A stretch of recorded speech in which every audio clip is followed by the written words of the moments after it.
on the troll. Hello and welcome to Ntanzi. We're back. This is the time. Now we are live. Yes. It's just 10 minutes past 11. Yes. Close to midnight. That's basically, in fact, midnight. That's what we're saying. We're a bit earlier today. Early. A bit. Bit early. Siyazama, We're working siyazama. towards bringing it back to where it To was. its normal slot. Yes. Right. That being said, greetings to everyone who's here.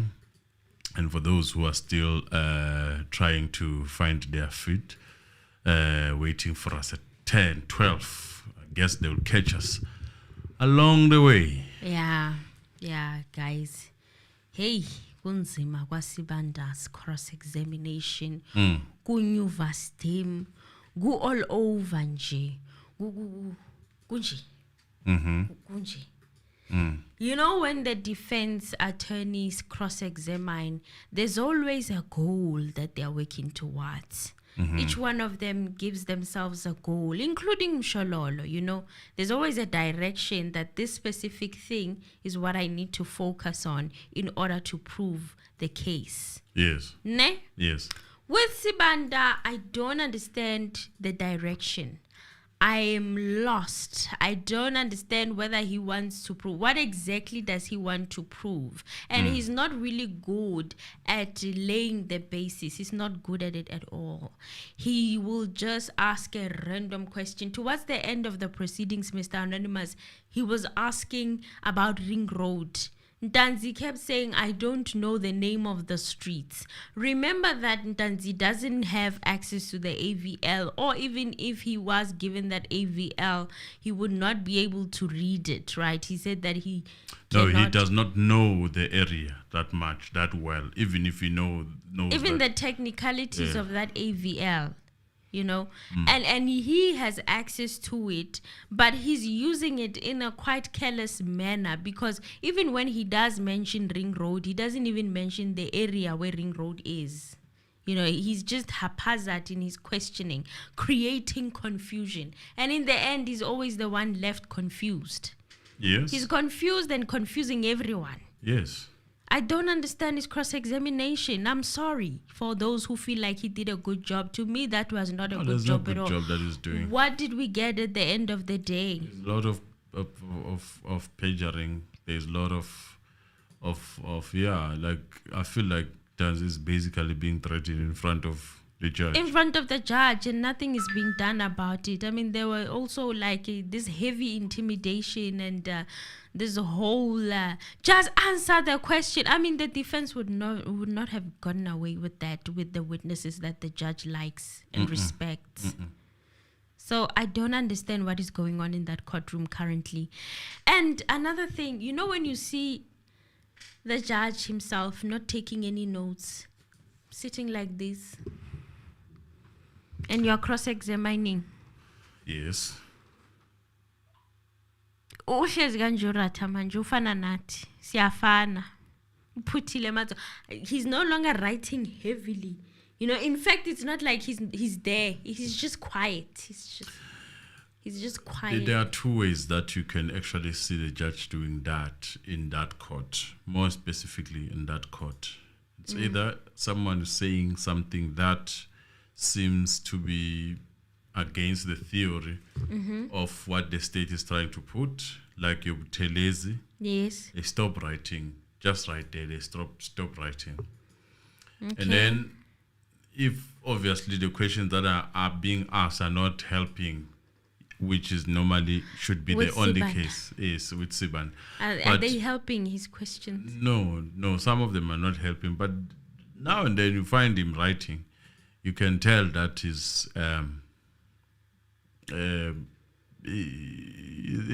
basically doing something in terms of whatever that he finds. He's scrapping, obviously. It's not easy and smooth one, but he's trying to find something that is going to Support his judgment. Do you understand? But to say that he's just there because he's bored, I think he would have stopped him If he was really if he was really irritated. So after those long hours, he's still also looking for something because he's continuing tomorrow.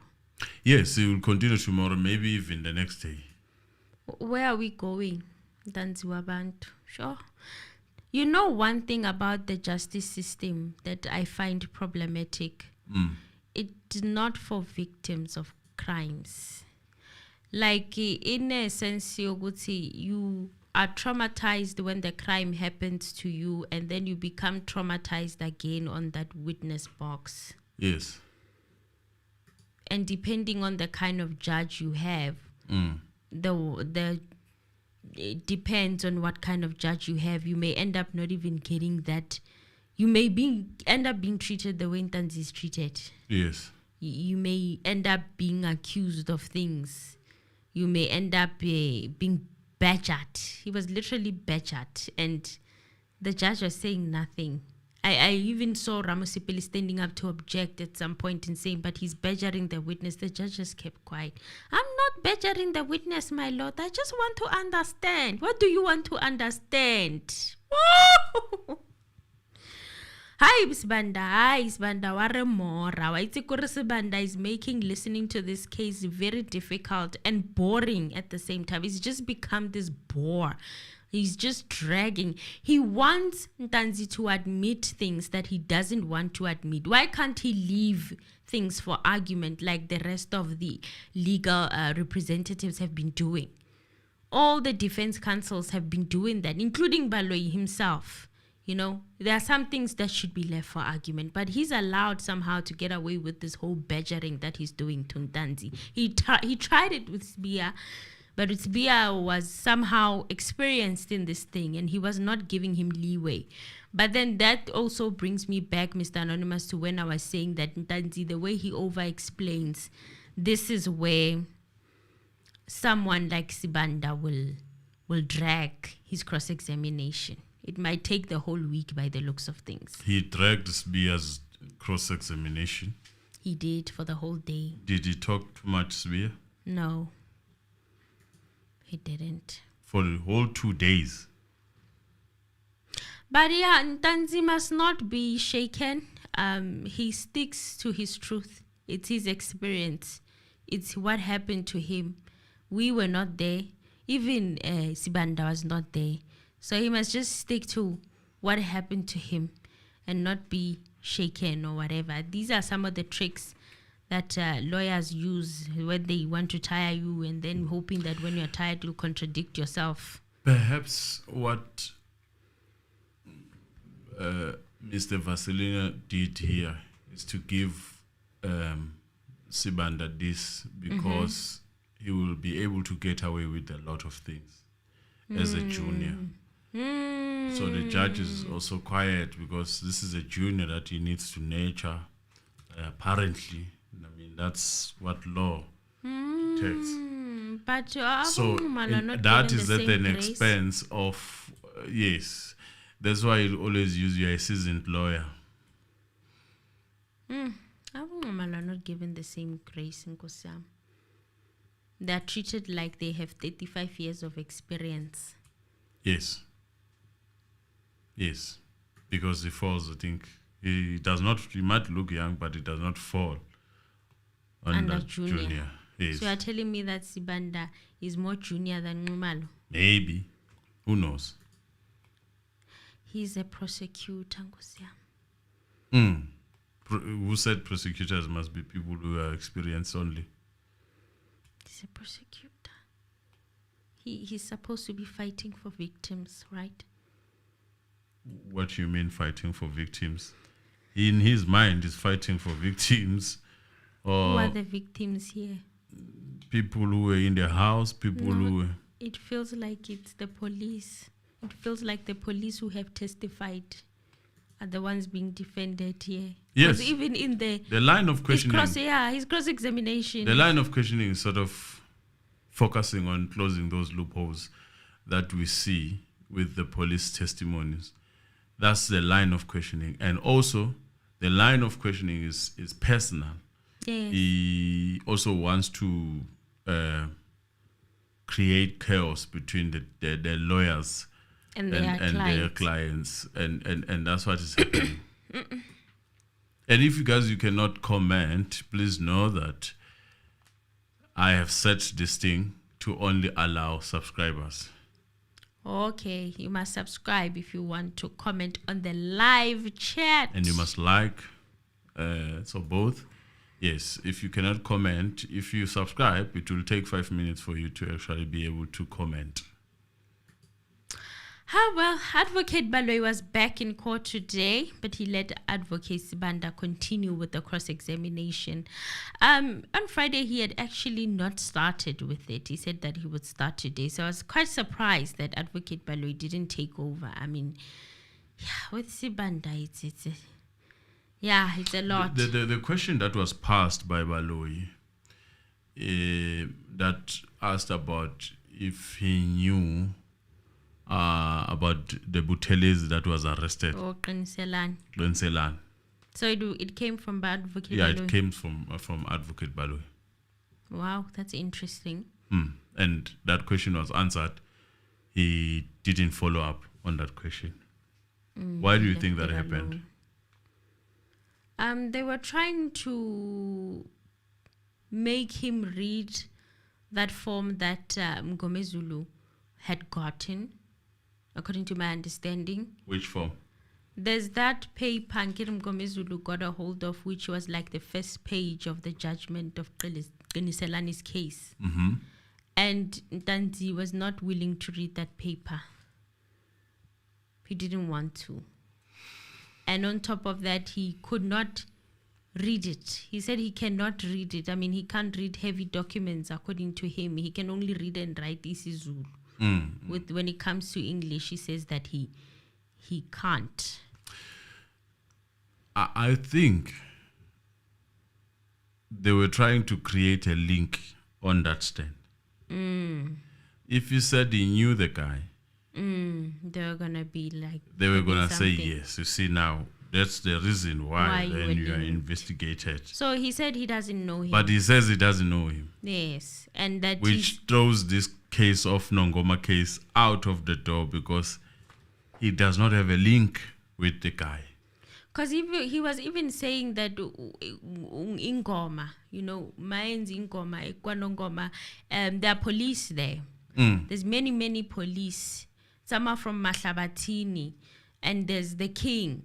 So all these years he's been having a case, and those police have been putting his name, shouting his name on the speaker, because most of them probably are there with the organizing of these events and participating in them.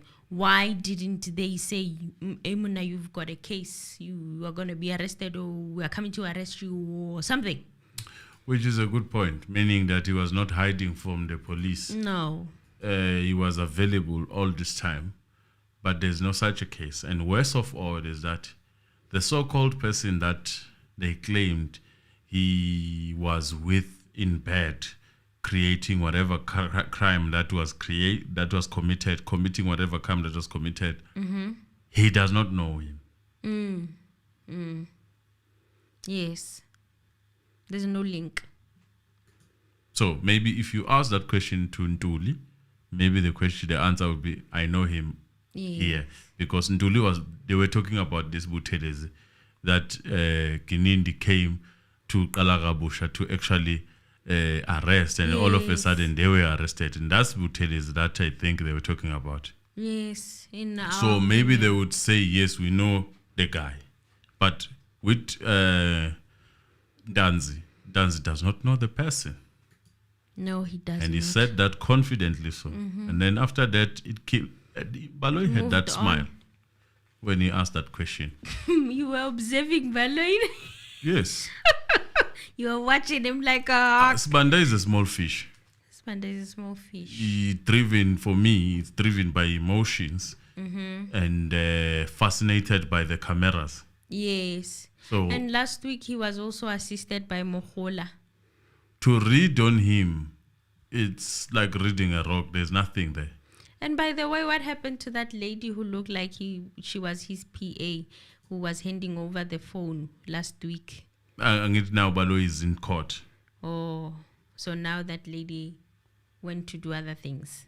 Most probably. There's 2 of them, 3 of them. More, maybe it's there, maybe it's sitting even far. I don't know. Or further away. So it was Mukula last week, today's advocate Baloyi, who's giving assistance. And it's giving a lot of questions, actually. More than anything. It's more like it's questioning, but using the mouth of Sibanda. Okay. So Sibanda started by telling Ntanzi that he gave his testimony 2 days and he gave a detailed version of what happened. He asked Mr. Ntanzi to speak up. You know, by the way, he was looking at him when this all began. It looked like, you know, if looks could kill, Ntanzi would be dead by now, you know? That's my opinion. It's like the way he was looking at him at the beginning, it was just to say, you know what, intimidation. The intimidation was too heavy. But he handled himself quite well, Ntanzi. I mean, hey, under the circumstances, tricky. And then you further testified that on the day you were arrested and you were in the company of your girlfriend. Asked to state her name on the record, Ntanzi said that the name of his girlfriend is Lebohile. And it was also put to the witness in this court that Lebohile is Tswana speaking. And Ntanzi said, yes, Lebohile is Tswana.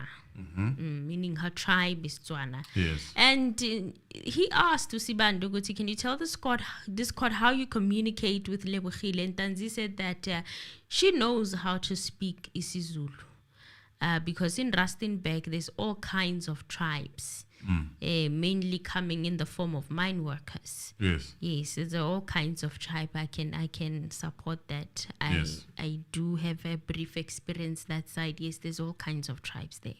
So he also said that, Sibanda, when Mr. Ramosipili let your evidence on the very important aspect where Sergeant Mohani warned you in terms of the Constitution, you indicated in this court that you do not recall that aspect. Do you remember? And Ntanzi said, I was never told my rights by Sergeant Mohani. I still dispute that. He told Sergeant Mabena for Mabena to be the one who told me. So what he was literally saying here is that Mabena was the vessel, like he was the interpreter for Mohani. Not necessarily that he was read his rights by Mohani, but to say that whenever he wanted to communicate something, he would communicate it via Mabena, and Mabena would tell Ntanzi what Mohani was saying. Yes. So Sibanda then said, so you were informed of your rights? And Ntanzi said, not my rights. I'm talking about a message he would want to pass on, like today, where we are going or where we at the particular time. As of my rights, he never told me. I was told of my rights once I was charged with a paper at Rustenburg. Sibanda said, so it is your evidence today that you were never warned in terms of the Constitution. And Ntanzi said, it's true. When I speak of Rustenburg, it was afterwards, before I was arrested on the 16th of June.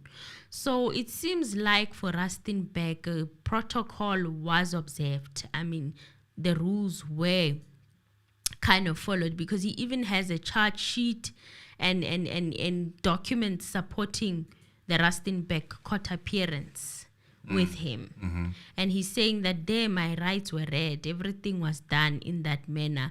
And I also think Mohani did testify with relation to charging him with ammunition or whatever. He did speak of the charge sheet and all of those things. So, and then Sibanda said, I'm talking about the event of the 16th of June 2020. And he said, yes, I was never informed. And Sibanda said, are you certain? And Ntanzi said, yes. So with 16th of June 2020, Sibanda literally was trying to force it on Ntanzi that Ngampela, his rights were read on the 16th of June when he was arrested for the very first time. But Ntanzi sticking to his story. So Sibanda then said, when you were taken to Pretoria North for detention, were you given your rights in terms of the Constitution? And Ntanzi said, what type of rights? And he said, SAP 14 notice of rights in terms of the Constitution. And Ntanzi said the only paper that he has is the one from Rustenburg. He said he doesn't have any other paper, and it only refers to the 19th. That is when he appeared for the ammunition case, which was ultimately thrown out of court because They had no warrant. So then Sibanda asked, before this court, there is Exhibit LL1, Notice of Rights for Bongani Sandiso Ntanzi, issued at Pretoria North Police Station. And Ntanzi said, my lord, I'm still repeating, I have no other document. The only document I have is the one from Rustenburg. And Sibanda said, I want to show you a document. And Sibanda handed Ntanzi the document in court, then asked him if he recognized that document. Ntanzi said that he sees it because it has been given to him. And Sibanda said, do you see where there is a signature of a detainee? And Ntanzi said, I see. And they asked him, is that your signature? And Ntanzi said, this signature is not clear. Can you please show me the original document, my lord? Sibanda whispered to Baloyi next to him, then said that they'll get back to the original and they will hand it to him so that they can get the original. He said, hand it to her. I'm assuming they're speaking to the court clerk or something so that they can get the original. But he didn't follow up on this. Maybe he'll follow up on it tomorrow. There are a lot of things that they're not going to follow up on. Even that request from Sibia. I don't think they are going to follow up. I see people saying that Ngomezulu seems disinterested because feels like Ntanzi drew him under the bus at some point. No. They said that to Sibia too. I think it is important to read the circumstances when you watch this case. If you are going to watch this case on the basis that you think that everything that probably is happening there is routine fairness, you are going to talk about such things. In my own opinion, I don't see any fairness there. But let us come to address that issue of Mngomezulu.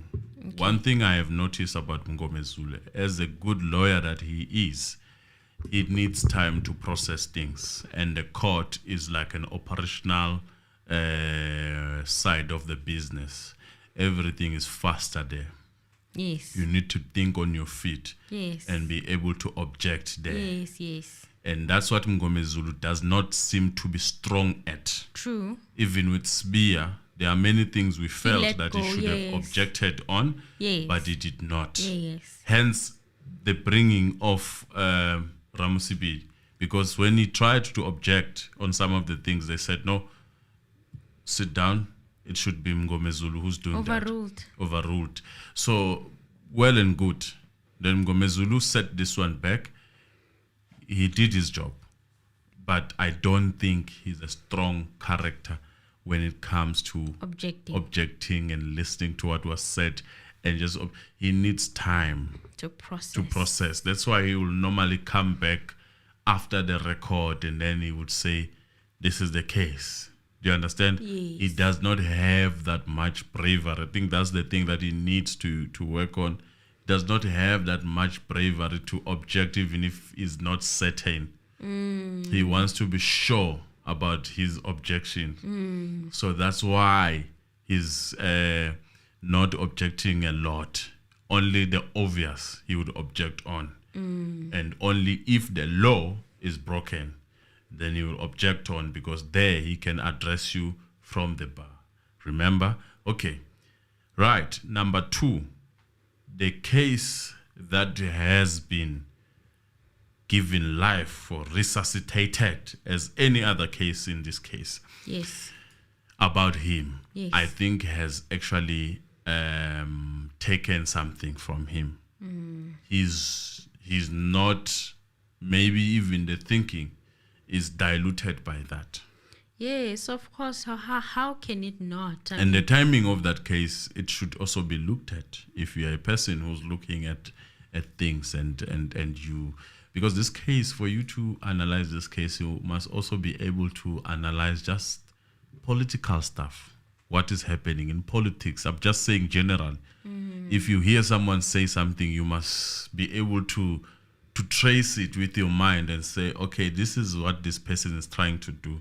But if you are going to just directly translate everything, I'm telling you, you're probably gonna be off when it comes to this case. I'm not saying that what you are saying is wrong, but this is a lawyer. and this is his work. Whether you throw him under the bus, he must find a way of coming back to that. If there was any throwing under the bus, I have not seen any other than the one that is created by mainstream media. Yes. On both sides, I have not seen any. And hence I'm saying that if you are going to take things that are coming from that direction, then you are going to have a problem in adjusting and understanding the reality of what is happening in that court. So Sibanda then said you also testified before this court that your place of residence, you were assaulted by Sergeant Mabena. And Ntanzi said it's because they were arguing. He said because he wanted him to show him that he was indeed a police officer. So he was looking for that proof, show me that you are indeed a police officer. And Mabena enopendula ngempama. You understand? So Ntanzi said that it was the first time that he was hit. And Sibanda said, Advocate Ngomezulu, on your behalf, put it to Sergeant Mohani that the first time you were assaulted was at the filling station next to Grey Avenue. And Ntanzi said, I can't respond on behalf of Ngomezulu because I was the one who was arrested. I was able to testify in court that Mabena hit me. What was the actual reason as to what we were arguing about? So he was saying that because of what we were arguing about, Mabena is actually the one who hit me. At this moment in time, I could already pick up that Ntanzi could not recall that Ngomezulu actually put this thing on record. Sibanda seems like he was in a different world, in a different court somewhere, and he missed it. And because he missed it, he tried to make it seem like it's a fact. It's a fact that Ngomezulu never mentioned that Sergeant Mabena slept in Ntanzi. It was not news to us who listen. Yes, it was not brand new news to us who listen. It seems that Sibanda missed that one and could not concede that he missed it. He didn't want to let it go. They never do that because that shows the weakness. This case is weak on its own. So if you are going to admit to any wrongdoing that you do within the boundaries of that court, then you're even making it worse. But the defense... Remember, this case, in a sense, you can argue that it is based on the hearsays and whatsoever. Yeah, it's more like that's what is left now. The evidence. Oh, and that so-called gun that keeps on changing the caliber of the gun, revolver to... those are the things, bullet, that is left. Well, Sibanda then said, but you were present in court when Ngomezulu said so. And Ntanzi said, I will not deny when I'm sitting there in the accused box. There are a lot of things that are said in court. And Sibanda says, so I you don't can't understand deny that we were present issue. What is he trying to drive? I know that is kind of creating that impression that it is now fabricated after the testimony of these people. I don't know if you wanted to open a platform of debate between the two, the accused and the so-called offender of an accused. Something I don't understand. I don't even get it either. I mean... So you were supposed to object. How doesn't Ntanzi object? Raising his hand. So it would mean he will literally raise his hand after every sentence that Mohani was saying while he was testifying. Is that what he wanted? I think so. I'm not getting his line. Already they were annoyed with them raising their hands. We saw their body and their facial expressions. I don't understand the reason why this man is trying to make these guys, when it suits him, to look like they understand law and how those courts operate and what they need to do. Do you understand? I don't understand when why. It suits him. When it suits him. When it doesn't, he tells them that he shouldn't go there because they don't understand. They are lay person. When it suits him. He rubs it in that they are lame person. I know you are not a lame. You are not a law person. You are a lame person, and I'm like, yo, okay, prosecutor. Then Ntanzi said, even if I instruct him, he knows how to address the court. That's Mgomezulu saying that Mgomezulu knows how to address the court. So Sibanda said, but you omitted this very important aspect. The first time you said you were assaulted in Phokeng.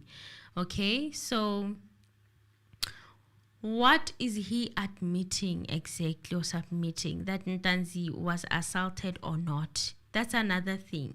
You would expect him to debunk that the assault ever took place, but he does it at a later stage after his cross-examination is kind of focused on the assault itself. Like, it's such a hot mess. To make it easier, when he asks some of the questions, it's like he's admitting that at some point, and I will say that, at some point, there was, and I wanted, if Ntanzi was at this level, I would have put it in record that if you say that I might have lied about the other places, therefore the assault never happened.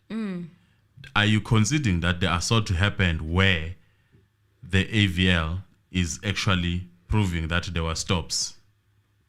But he's denying and saying no. So when it's time to bring up the stops, he's saying GPS unlocked.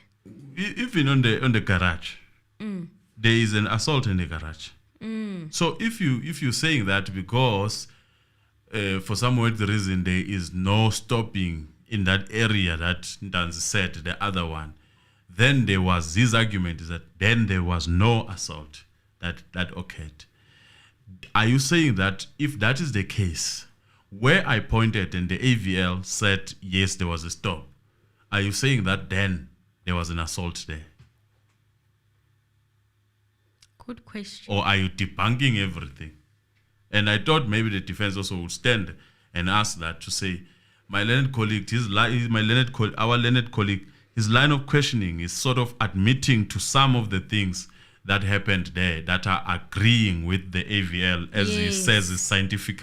Yes. So let us say, for argument's sake, that part might have been missed by our client or wrongly identified as the place.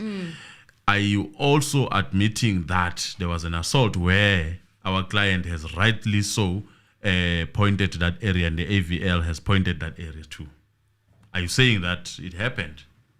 Are you saying that it happened? Because, hey, he's questioning. Hey, Ramasipile stood to object, saying that Mr. Mgomezulu informed him that that was not the version that was put to the witness. If he can give them a specific aspect on the record regarding the issue.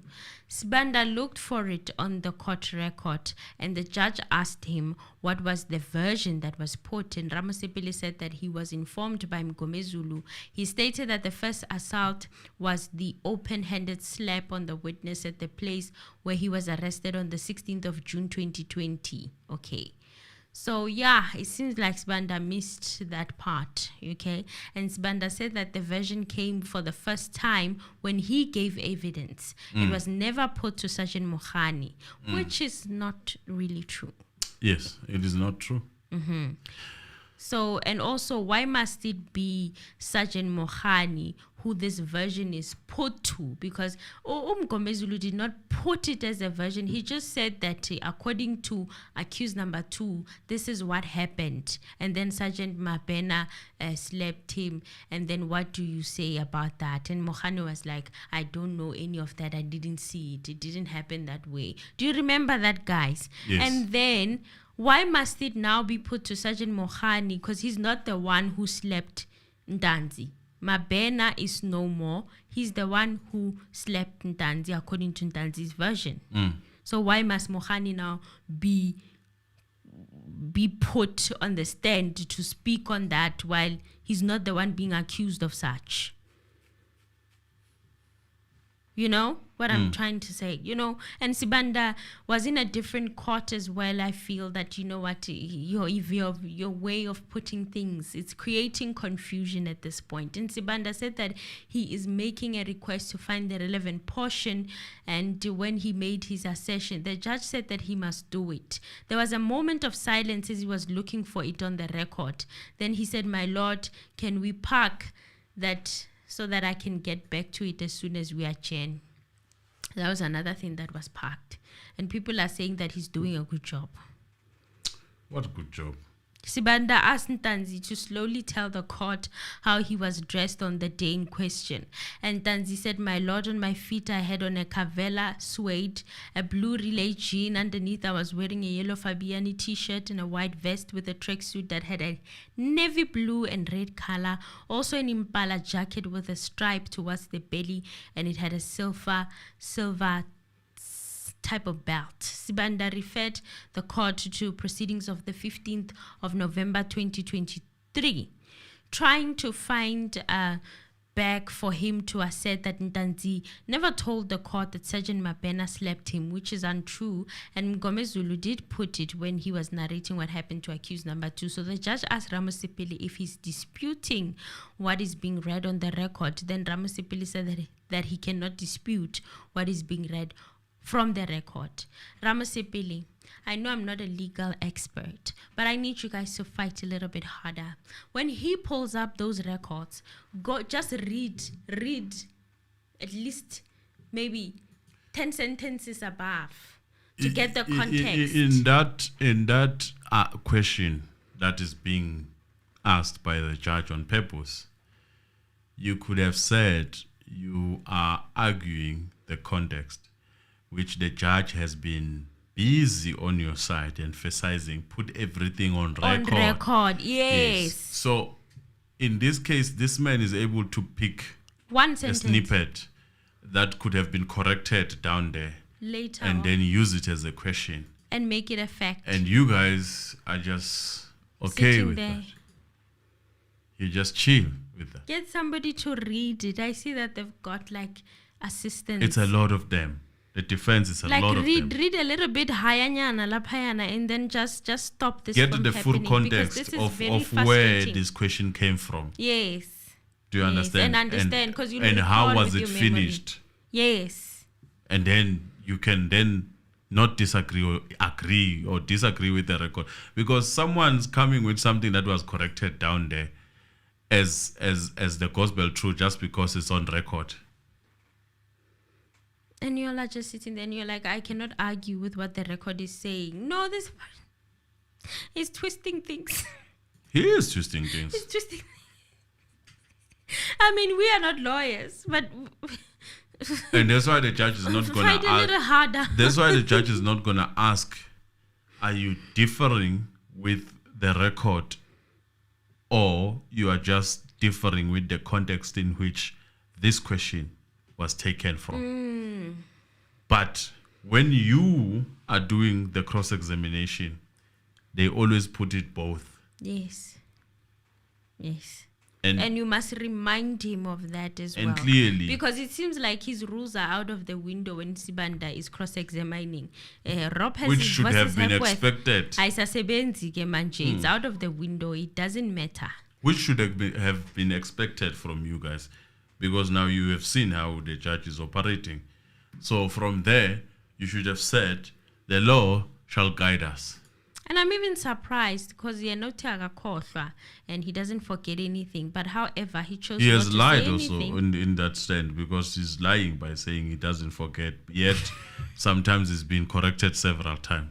I was expecting him to say, Mr. Sibanda, it was put on record. He did say, I'm not hearing it for the first time, or I did not hear it for the first time from the witness's examination. He did, Gomezulu did put it before that Mabena slept accused number 2. So can we move on? You know, I was expecting that, but it didn't happen. So then Sibanda said Lebohile was there when you were assaulted, and Ntanzi said that I had left Lebohile inside the house. I was hit outside while I was by the cars outside of the yard. So the police had called him outside and he left his girlfriend inside. And once they want to bring Lebohile, obvious, there's a bit of briefing, but it's alleged. You know, I mean, once they want to bring that person, they can always, the next witness, my lord, would like to add on the witnesses is 1, 2, 3, and then they quote the law that would open for them to do that, and then the judge will accept that. So it's a good thing that it did not happen in front of Lebogi. Yes. And who would assault you in front of people that would come and testify against them? Exactly. And so far we have seen how they kind of work good in covering their tracks. I mean, look at the occurrence book situation. Okay. They were very much covering themselves. Well, then Sibanda said, furthermore, you testified that a week before, even, why am I saying even they were covering themselves? So later on, you'll hear how Ntanzi speaks of how he was tortured in a sense of placing that plastic bag over his head and being asked questions, and then he would have to scream. He said he didn't scream. The only thing he was doing was to cry. And then Sibanda was like, why didn't you scream? And he said that it was pointless because they were inside. They were doing this inside the car. So even if he were to scream, I mean, who was gonna hear him? You understand? In the middle of nowhere. You know? And then on top of that, it made me realize and also think deeper about how this is experience. Only experience can teach you this. It can teach you the conditions. I mean, the mere fact that even the assault alleged by Ntanzi were taking place outside of the jail cells in itself, it just shows that there's some kind of experience here. You know, it's some kind of experience that shouldn't be overlooked to say, oh, because he didn't have proof, it didn't happen. I wouldn't be quick to say that, right? So Ntanzi then introduced, Ntanzi said that this lady, or furthermore, Sibanda said that a week before you were arrested, you received a call from who exactly? And then Ntanzi said that this lady introduced herself as Mamfundisi to him, right? And Sibanda said, were those her exact words? And Ntanzi said, it is what she told me. I found out after some time that she's Sergeant Mohola. And then Ntanzi said she later found out that she is Mohola, but she didn't find out that she's Mohola on the phone call. So she didn't tell herself on the phone call that I'm Mohola. She used her code name of Mamfundisi. So also, this means that when they went to arrest Mohola, she might not have introduced herself to him. Okay, because why wouldn't Ntanzi said, I found out way later that, this is Sergeant Mohola, and yet she testified that she was in the background as they were finding all of this ammunition. Do you remember her testimony? Yes. She was in Pukeng. She went to Pukeng as well, right? So it seems like she also remained with Gininda outside or something. Yeah, she didn't introduce herself to the accused. So Sibanda said, now you were arrested on the 16th. Where were you taken to? And Ntanzi said that he doesn't know the name of the police station, but he later found out that it's in Pretoria. He said that he would not deny that he was taken to the Pretoria North Police Station because he did not know where he was.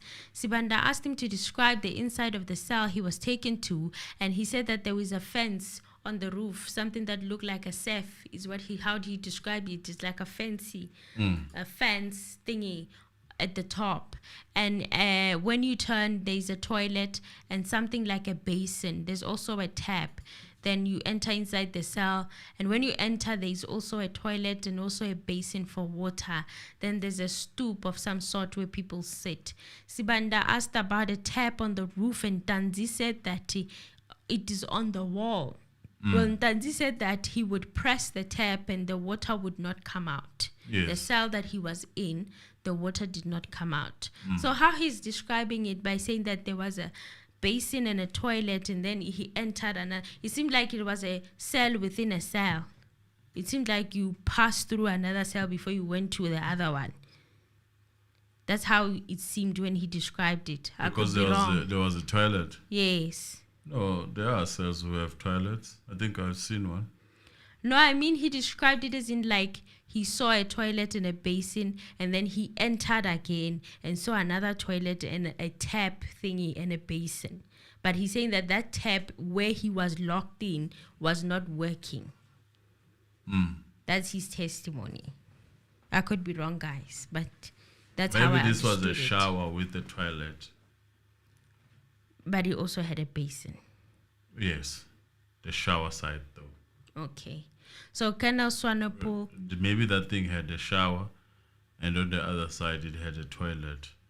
Perhaps. Yes. Yeah. So Colonel Swanepoel came to testify, and remember, he was the one from Silverton Police Station, and he was testifying with regards to Sibia's testimony, right? Yes, yes. But then Sibanda squeezed him in. He squeezed him in to accused number 2's testimony. And this is how he framed the question. He said Colonel Swanepoel was here, and it was never put to him that the cell you were taken to there was pressed, or there where you had to press, there was no water coming out. Guys, do you see the thing that I'm talking about when it comes to Sibanda? That frustrates and irks me so much. When someone says he did not bath, it sums up almost everything. The nitty-gritties of not bathing, if they were not asked, then it's well and good. Talk about the message is there's no bathing that took place. And there's nothing wrong with that. We have accepted that. Even the so-called magistrate, Croy, accepted that.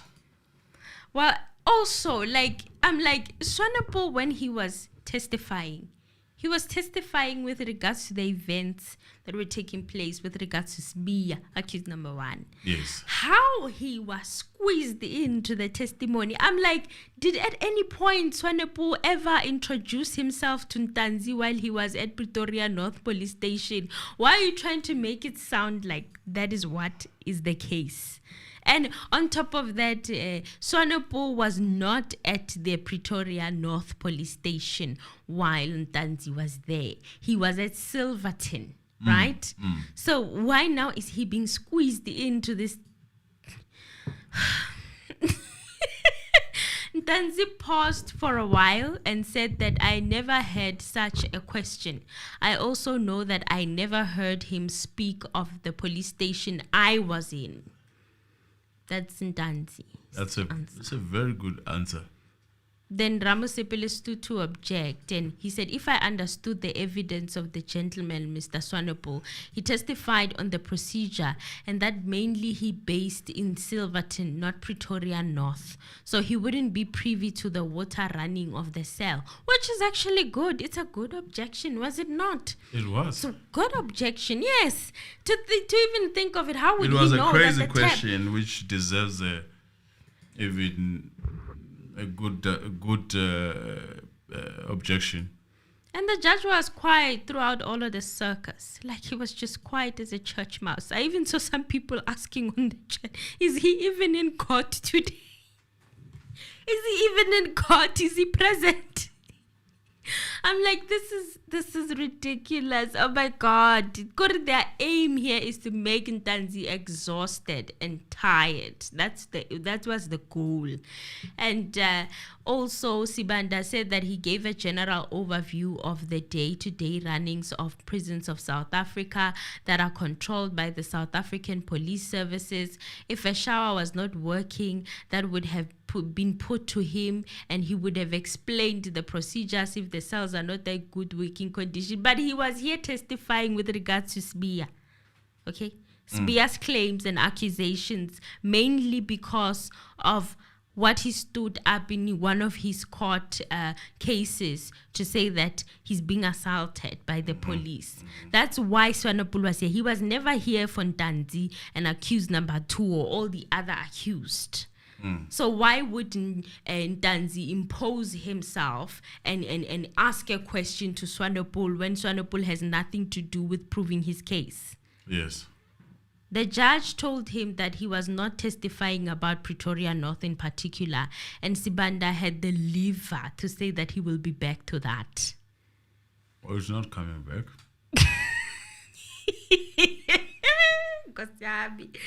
Well, Sibanda also asked, in your observation, was that a shower? And Ntanzi said, I would not say it was a shower, as there is a certain design of a shower, that which was there when you just put on a wall. What makes me say that is because Valeria and the police station I was in are not the same. They are very different inside. asked. Sibanda said, what you referred to this court as a basin was water coming out of that. And Ntanzi said it would come out outside. It would not come out.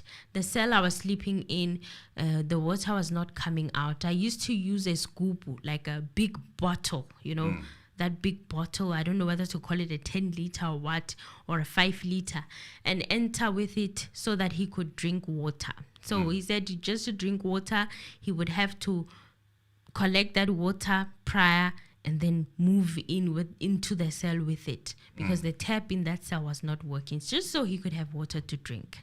Okay. All right. So now it felt like Ntanzi was trying to argue Ntanzi was being in a hotel and not wanting to shower. He was creating that kind of vibe, that maybe Ntanzi was in a hotel and the water was working and it was hot and he just decided and refused not to shower. That's the narrative he was painting here, but it didn't work. Ntanzi also said that at the police station, you do not sit in one cell. So they would take him from one cell to another. And Sibanda asked him who was doing that. And Ntanzi said today Mohani would take him out and book him. And when he would come back late, he would go back to the cell that he was in, and then you'd find that there are other people in that cell that he was in before he was booked out. Yes. And then he said he was not mixed with other people. Isn't that interesting? In a sense, when you look at it now, because people might explain the issue of whatever the pandemic that was happening there, it also eliminates any eyewitnesses within the cell. Yes. So if we move you, put you in an isolated cell, then no one, it's your word against our word. No one would have a chance to actually see where you've been injured. And then they came to justify it and saying that it was, you remember, my lord, there was whatsoever that was happening. So we needed to protect. And I remember how Mgomezulu was trying to bring up the issue of solitary confinement. Would you regard that not as a form of torture? And they quickly shut him down. It is a form of torture. They quickly shut Mgomezulu down. They didn't want him to continue further in that line of questioning. But he had a point here.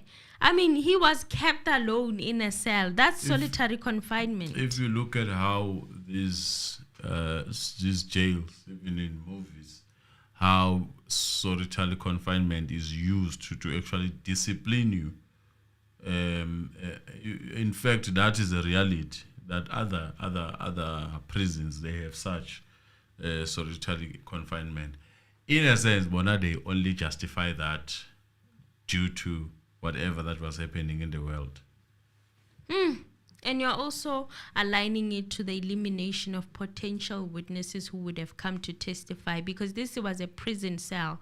It means there would be people that would be may not connected necessarily to go to prison, may end up not necessarily being convicted, and right? they will become a problem in your sense, if you may like it, because they would probably see this and they would want to come and testify that I was at the time arrested with Ntanzi. I saw 1, 2, 3 happening.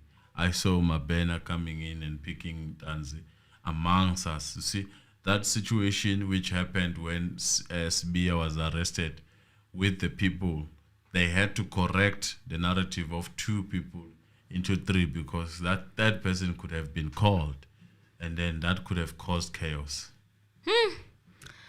Well, and Sibanda said, so when you were taken to different cells, still the position was the same. There was no water coming out. And Ntanzi said that is correct, because the only shower that I saw with the water coming out was at Valeria. So Sibanda said, was the toilet in good working condition as well? And Ntanzi said that the toilet in the cell was not working. The one that was working was the one that was outside. So not only was this tap not working, the toilet as well was not working. So he said that they would use a bucket to flush the toilet in other cells. So they'd collect a bucket of water and pour it in. So Sibanda then asked, and then you were booked at 2242 on the 16th of June 2020 by Sergeant Mukhani, and Ntanzi said that he did not see the time. And the entry also said that he was detained with no injuries, and Ntanzi said that he will not dispute what was written by him, and it was not written in front of him. He said Mukhani would leave with him, or leave him with Mabena in the car, right? He did not know what he was going to do when he would come back, but he would come back with big keys and then go and lock him up inside the prison.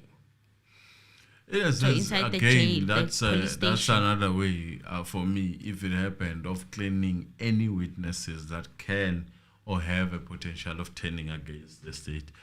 I mean, not everyone reports to Gininda, or not everyone reports to that office, and not everyone is gonna fear reporting.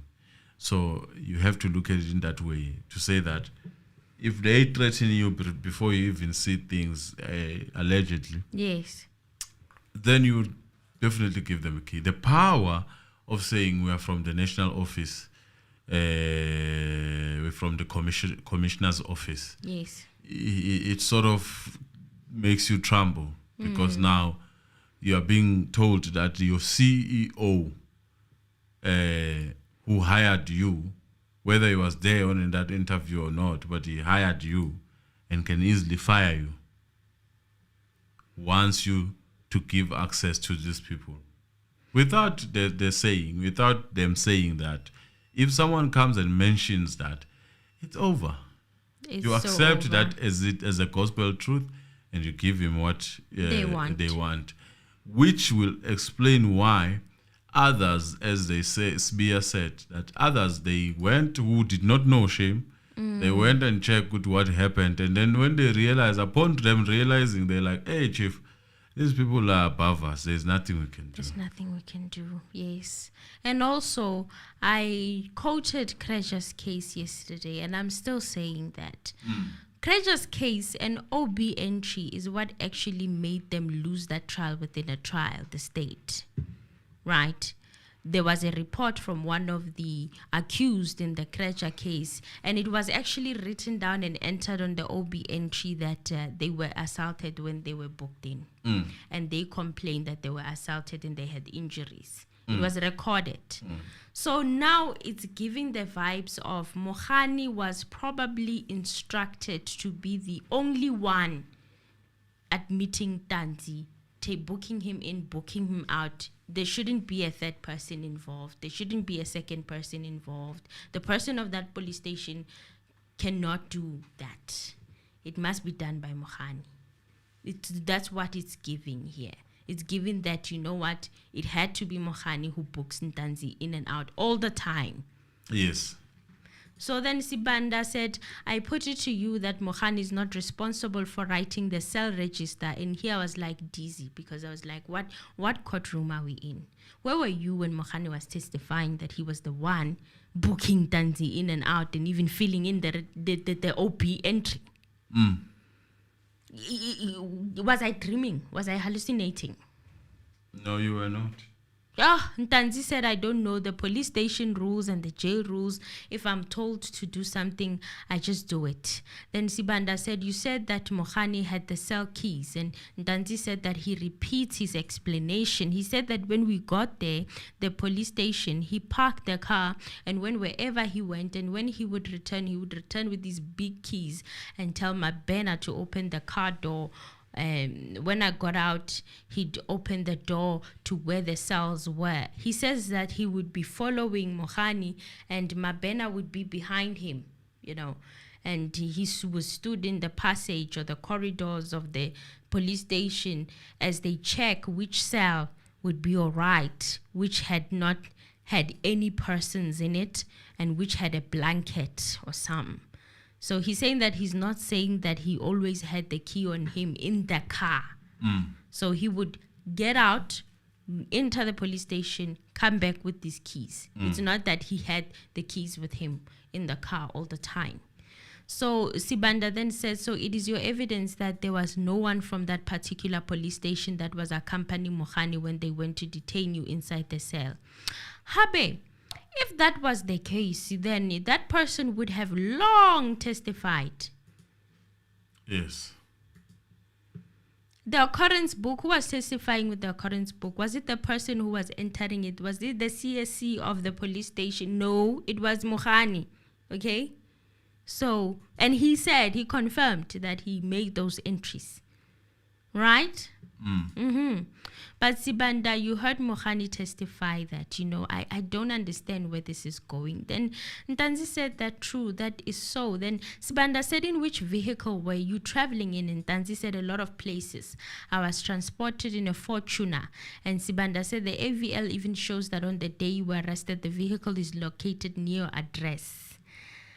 When he said that, Mr. Anonymous, I couldn't help but wonder around the time when he said that, you remember when he was giving his testimony and the defense was using the AVL to track the Toyota Fortuner. And the Toyota Fortuner was spotted near that engine garage. Yes. And now the state wants us to forget that ever happened. Yebo. Yeah, Sibanda then said, can you agree with me that this system can be reliable? Now it's reliable. What kind of? Now it's reliable. Why then do we have what we call that thing where they cannot see what is happening? They cannot tell what is happening. What would be that? When they were by Baragwan. GPS unlock. Where's GPS unlock? Wherever they are saying, when Ntanzi was saying that this is where I was assaulted, there's some kind of GPS unlock. Where he says, I saw 1, 2, and 3, even the Baragwana Bridge GPS unlock. The Baragwana Bridge he's saying there was a stop there. And there's this police officer, Rapadu, who got inside the car. By the way, Rapadu is the one who took his confession, the first confession. And then, there was a lady with him. He assumed that lady was his wife. They were with a child. And he left the lady with the keys. No, that cannot have happened because why? GPS unlock. GPS unlock. Yeah, so Ramusipile then stood to object and said that the witness is not an expert on AVL and that's an unfair question to him. Okay. Also, Mr. Anonymous, I don't know if I've ever mentioned it, but Ramusipile conducted Ntanzi's examination in chief thoroughly. Yes. I must give him that compliment. I know I didn't speak of it in the previous videos, but he did a really good job and he was sensitive as well. You understand? Yes. It was bravo. He unpacked everything. He didn't leave anything behind. And yes, it was long, but we got to see a full picture of what is in Ntanzi's mind. And it's a lot. You can tell Mtanabantu has a lot of things on his mind. Yes. But Ramusipile assisted in unpacking them step by step, And Sibanda said that he will leave that question, yet another question left alone. And Abantu Batu Sibanda is doing a good job. Guys, are we watching the same case? Are we watching the same court case? No. Nothing is finished. Nothing is being finished here. So Sibanda then asked Ntanzi to relay the events of the 17th of June 2020. Now this is the day after his arrest. Ntanzi said that he doesn't recall who Mohani came with to take pictures. Ntanzi also said that he could not remember the time that person came to take pictures of him. They instructed him to take off his shoes and they took pictures. So before Mohani arrived, did you receive any food from the police? And Ntanzi said, I had not received any food. Yebo. And after Mohani came with the particular person, did you receive any food? Ntanzi said no. Did you receive food on that particular day? And Ntanzi said that he got the food around later that day. Well, he said a mini is in the afternoon, right? Yes. Well, Ntanzi said that it was after he was taken to the boardroom. After the whole questioning that happened in the boardroom, that's when he got his meal. Sibanda then asked what type of food, and Ntanzi said that he can't recall. Sibanda said, you are saying it was in the afternoon, and I'm going to take it very slowly now. You received food after the meeting. Will you dispute that you were booked out around 16:55, or rather 5 to 5? And Ntanzi said, I did not know the time as I did not have a watch. You were booked back to the cell at 19:55.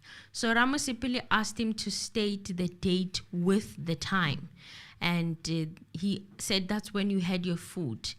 Ntanzi said that he would say so as he had returned from the boardroom. Wanabatu doesn't know the time. And I see a lot of people are trying to compare the witnesses in the house when they couldn't stick to a time with Ntanzi not remembering the time. I find that comparison very, very suspicious. Why am I saying this? The people that were at the house had their phones on them. They probably had watches.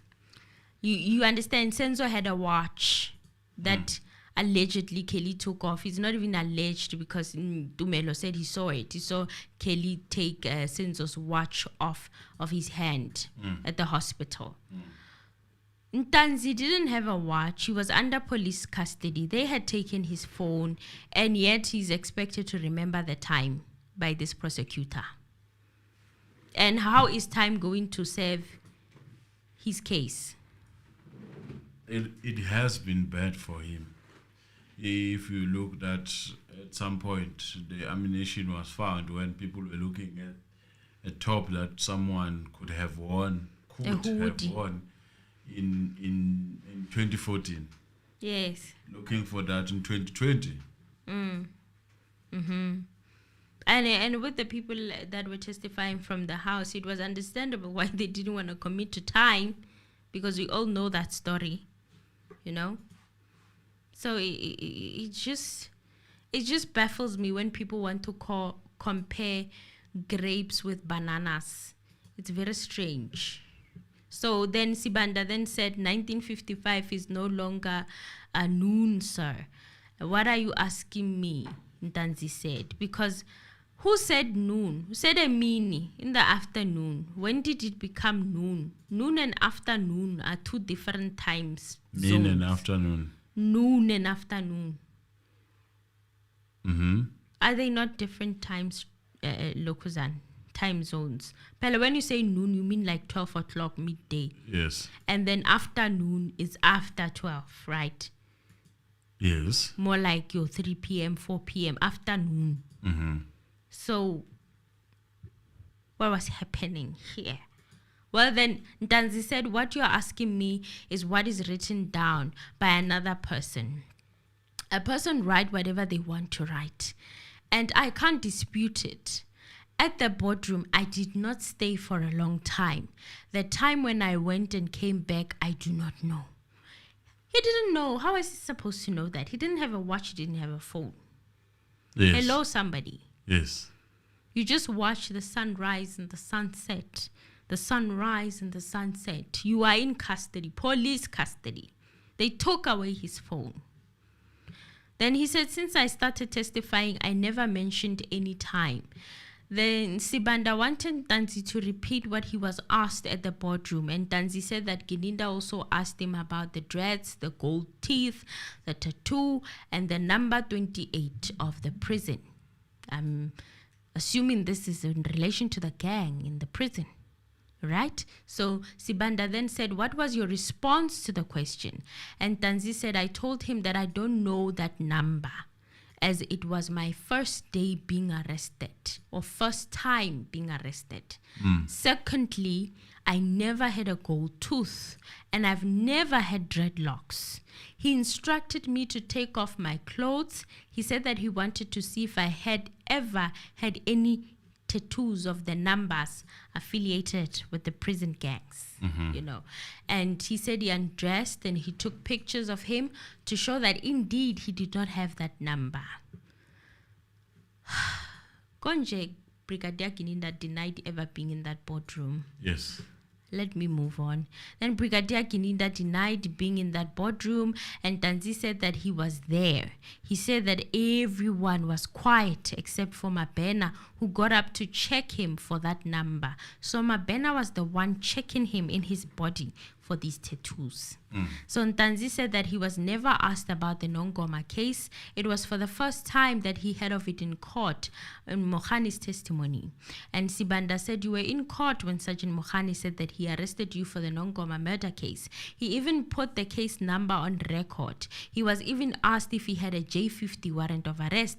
And Sibanda said, but those are your instructions. Ntanzi said, I would not respond on behalf of what the defense said. And Ntanzi said, I was never arrested for the Nongoma case. For the first time I heard of it was when Mokhani was testified. Even at Rustenburg, I asked my state lawyer how many cases I had against me. He only said the Fosloras case, of which I'm appearing in court for right now, and the ammunition one from Rustenburg.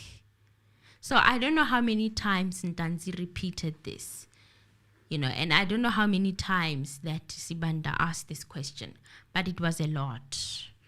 Okay? And he said to Ntanzi, I understand you are a lame person, Mr. Ntanzi, and I wouldn't want you to get to the merits of what happened at that Phokeng case. Let's leave those issues. Then he moved on. Sibanda said, when you were booked in at 2242 on the 16th of June 2020, you were detained under a Nongoma case 16310 of 2019.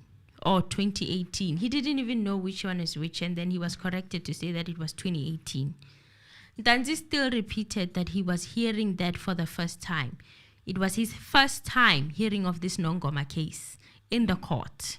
Sibanda turned back to the notice of rights with the original notice of rights, and Sibanda said, whose signature is that? And Ntanzi said that it was his. And he asked him, what were you signing for? And Ntanzi said it was for the Fosloras case, not the Nongoma case. Ntanzi said that he was not given a copy of the notice of rights, and Sibanda said that this copy was given to him. He was forcing him to accept that he had been given this notice of rights. And Ntanzi was saying, no, it was not given to me. So Sibanda said that he was given a copy, and he's putting it to him that he was given a copy.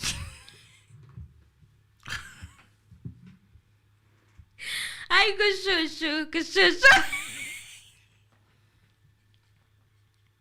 Now I understand why Valo was sitting down. I get it. At the beginning of the show, I didn't understand why he handed over the cross-examination. I get it now. I get it. It does make sense. It makes sense now. So Sibanda said that he was given a copy and he's putting it to him. And Ntanzi said that that is a mistake. He speaks with so much respect. Somebody would have said that's a flat out lie. That's a lie. But no, Ntanzi saying iphutha lokho, Uyaphambuka. Then Sibanda said, who is making that mistake? Who is making that mistake, Mr. Sibanda? Wrong question started.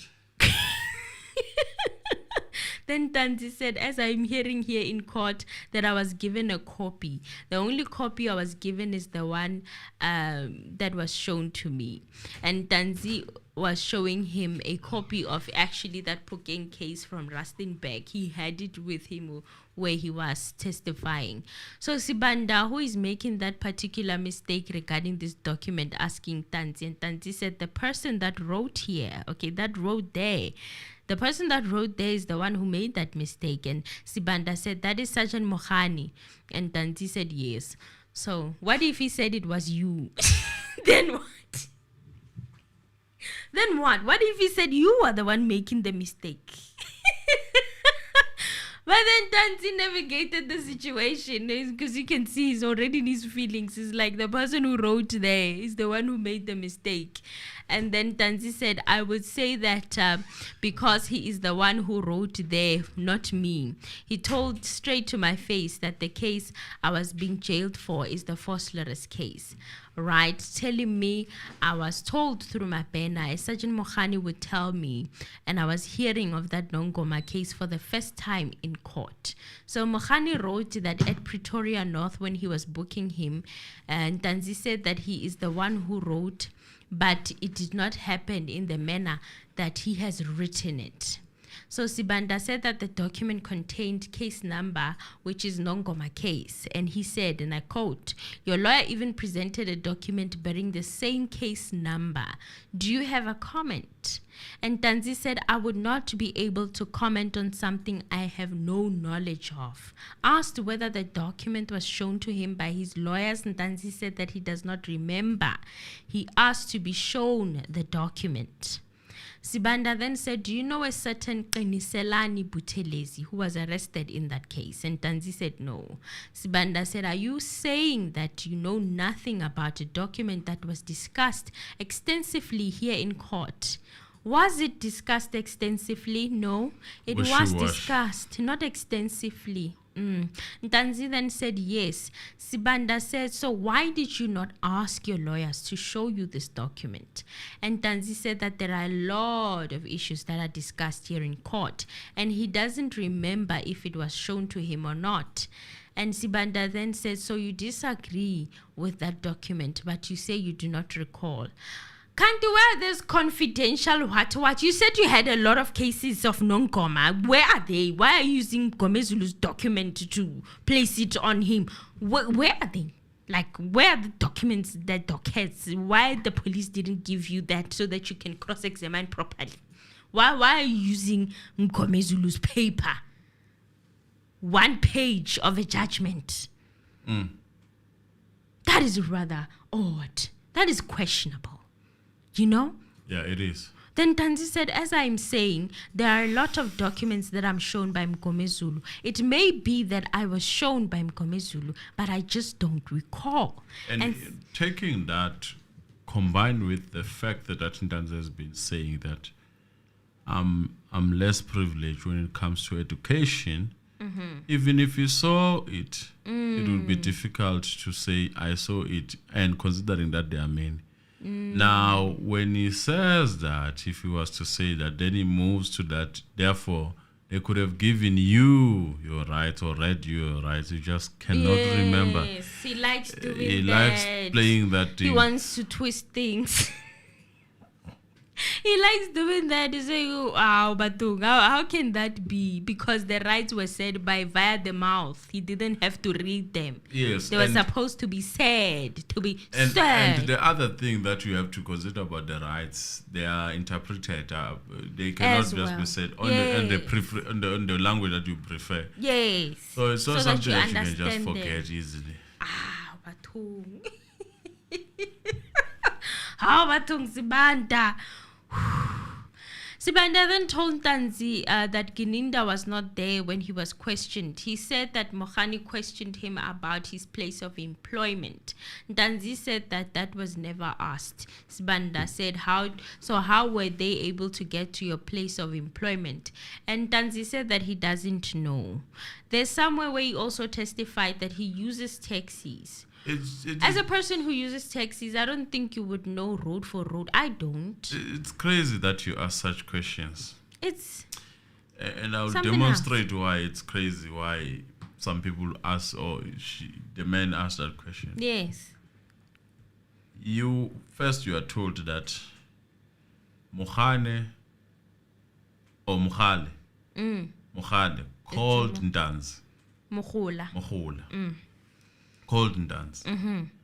And with that, Ntanzi did not give the cell phone number to that Mohula.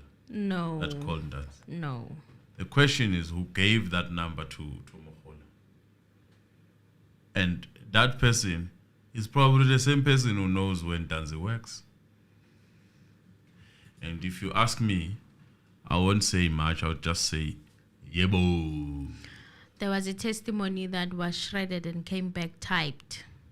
Yebo. It had a lot of information on these accused persons. It's that's how it is, and it surprises me that someone would ask that question after knowing that the person there was a contact with that person without that person giving the cell phone number to the people that were interested in him at the time. Now, you could have asked that question if really you wanted to know how they got the directions and whatnot. The Yebo knew where accused number 2 had worked, allegedly. Then Sibanda now turned to the events of the 18th of June when Mohani took Ntanzi to his place of employment. Sibanda told that Gininda was not there when he was questioned. He said Mohani questioned him about his place of employment, and Ntanzi said that was never asked. Sibanda said, so how were they able to get to your place of employment? And Ntanzi said that he does not know, but after the short adjournment, Sibia said that at that stage, did Sergeant Mogola and Gininda arrive? And he said that he was now on the 18th of June 2020, still at the mine. Ntanzi said that they came when they were at the hospital of the mine. So Sibanda continued from the visit to his place of employment, and he referred to the interactions between Mabena and a lady from the hospital, the assistant or the nurse, right? And when Ntanzi was employed. And Ntanzi said that he could hear them talking, and they made it out. He could not really make out what they were saying. But then he said he heard something like, Lukona. Okay, I wrote it down here. Mr. Anonymous, I wrote it down. He said what he could hear was Injury October. Injury October. Oh, Injury October. Injury October. He was talking about... So the question they would have asked is that, did this person probably had an injury in October that was unaccounted for, because they know that you do medical examination there. Yes. Yes, and they would report such things, right? Yes. And probably the answer was not satisfactory, or the answer did not go to where they wanted to go. They wanted it to go. And then they left that. They created their own situation. All right. So Sibanda told tells Ntanzi that Gininda was not there when he was questioned, okay? He said that Mohani questioned him about his place of employment, and Ntanzi said that that was never asked. Sibanda said, so how were they able... Okay, this keeps coming. Let me just pass by. Well, he said that Ntanzi said that Gininda threatened him at the mine. That's another section now of the testimony that I found very interesting. He said that he threatened him at the mine, and Sibanda said, you said he threatened you. How did he do that? And Ntanzi said, when you point a finger towards my eyes, you know, you point a finger at me and you look like this. He said his eyes were wide open. Yes. He saw that as a threat. Okay, and Sibanda said, was that a fact put to Brigadier Gininda? And Ntanzi said that he was speaking to Ngomezulu. And Sibanda asked, I put it to you that you are adjusting your version as you go along. Ntanzi even elaborated on this. He said that Brigadier Gininda was in a car, right? He said he was sitting in a car, driving his own car, and he came across the car that Ntanzi was sitting in. And he was speaking with him from that car, telling him, you don't want to tell the truth. Yes. And that's where the pointing happened and the threatening, where he felt threatened. Yes. Wouldn't you feel threatened if somebody says you don't want to tell the truth and you've been nothing but what do they call it? The word where you've been cooperative. You know, where you've even had your medical books opened without warrants, your house is searched without warrants, and then you are being accused of not wanting to tell the truth. Wouldn't you perceive that as a threat under those circumstances? I would. Well, then Ntanzi said that's what you are saying, because Sibanda was saying that he's putting it to him that he's adjusting his version of events as he goes along. Well, then Sibanda said that is a total fabrication, and Ntanzi said that that is not true, my lord. Sibanda then said, Gininda told this court that when he spoke to you, you made admissions. Tantamount to a confession. Ntanzi then said, that's a big mistake, my lord. Well, then Sibanda said, I wouldn't have been assaulted if we had a civil communication. Sibanda then said it was at that stage that he warned you of your rights based on the Constitution. And Ntanzi said that that was not true. He was never warned of his rights. Yes. Well, then Sibanda moved on to Ntanzi's claims that he was assaulted near a patrol station in Alberton. And Sibanda asked, do you know at what time you arrived at the filling station? And Ntanzi said that he doesn't know. Was it during the day, morning, or evening? Ntanzi said, my lord, I would not be able to specify what time it was. However, it was late. Sibanda asked, was it very dark? And he said, it was starting to be dark, even though I didn't know the time. And then Sibanda asked, were you inside the Toyota Fortuner? And Ntanzi said he doesn't know. Sibanda said, is that the best answer you can give? And Ntanzi said, yes. Sibanda then said, the Toyota Fortuner, you are not sure whether you were in. According to the AVL, it stopped here towards 7 p.m. Ntanzi maintained that the car never broke down, and he said that he never saw the bonnet being opened. And Sibanda, he further testified that at some stage he did get a vehicle to come and assist him. And Ntanzi said that he never heard of that whole mechanic situation, being stuck and calling him. He never heard any of that. And he never saw it. And he never saw it, and he never saw the opening of a boot as well. So Sibanda also focused on the next location, which Ntanzi said that there was an engine garage in Alberton. He told Ntanzi that he is lying when he said that he cannot read English, since he could read engine and Alberton, and they are not in Venek. And Ntanzi said that he could read and write isiZulu. And engine and Alberton are not that hard to pronounce, and they do not have a Zulu translation. True. You know what baffles me with this whole thing is that the man did say he can read and write Venek. So when something says engine in Venek, what is he going to call it when everybody else is calling it an engine? That was a stupid question. I didn't think that there were stupid questions in my life. No, that was a stupid question. I'm sorry, but it was because uyibiza ngani salsa? Ngezulu. How do you say salsa? That's it, salsa. And we know these garages, they are there in our places. There's engine, there's salsa, a KFC. There's total garage. KFC ngezulu. KFC. It's funny how that was not a problem when KFCs and Wimpy's were being mentioned, and now all of a sudden an engine and Alberton he's supposed to not know where he is. He's not supposed to read the board maps and understand that means Alberton. That is engine. You can even talk about spares. You know, a very difficult weight, but we're used to it because we live with these weights, and there's no other way we can call them. It's spares. There's Boxer, there's Shoprite. And you know what, where he got me was when he was trying to twist the fact that because he could read engine and Alberton, then it means he could have read that first page of Qiniselani's case. I can't get away. I get Sibanda is very funny. Then Sibanda moved to the alleged tubing at the garage, and Sibanda said that, and when you were tubing, you did not scream. When you were tubed, yes. You were tubed. Yes. You did not scream. And Ntanzi said, even if I had screamed, no one would be able to hear me because I was being tubed with a plastic. And Sibanda asked, did you scream, yes or no? And Ntanzi said, my lord, I was crying.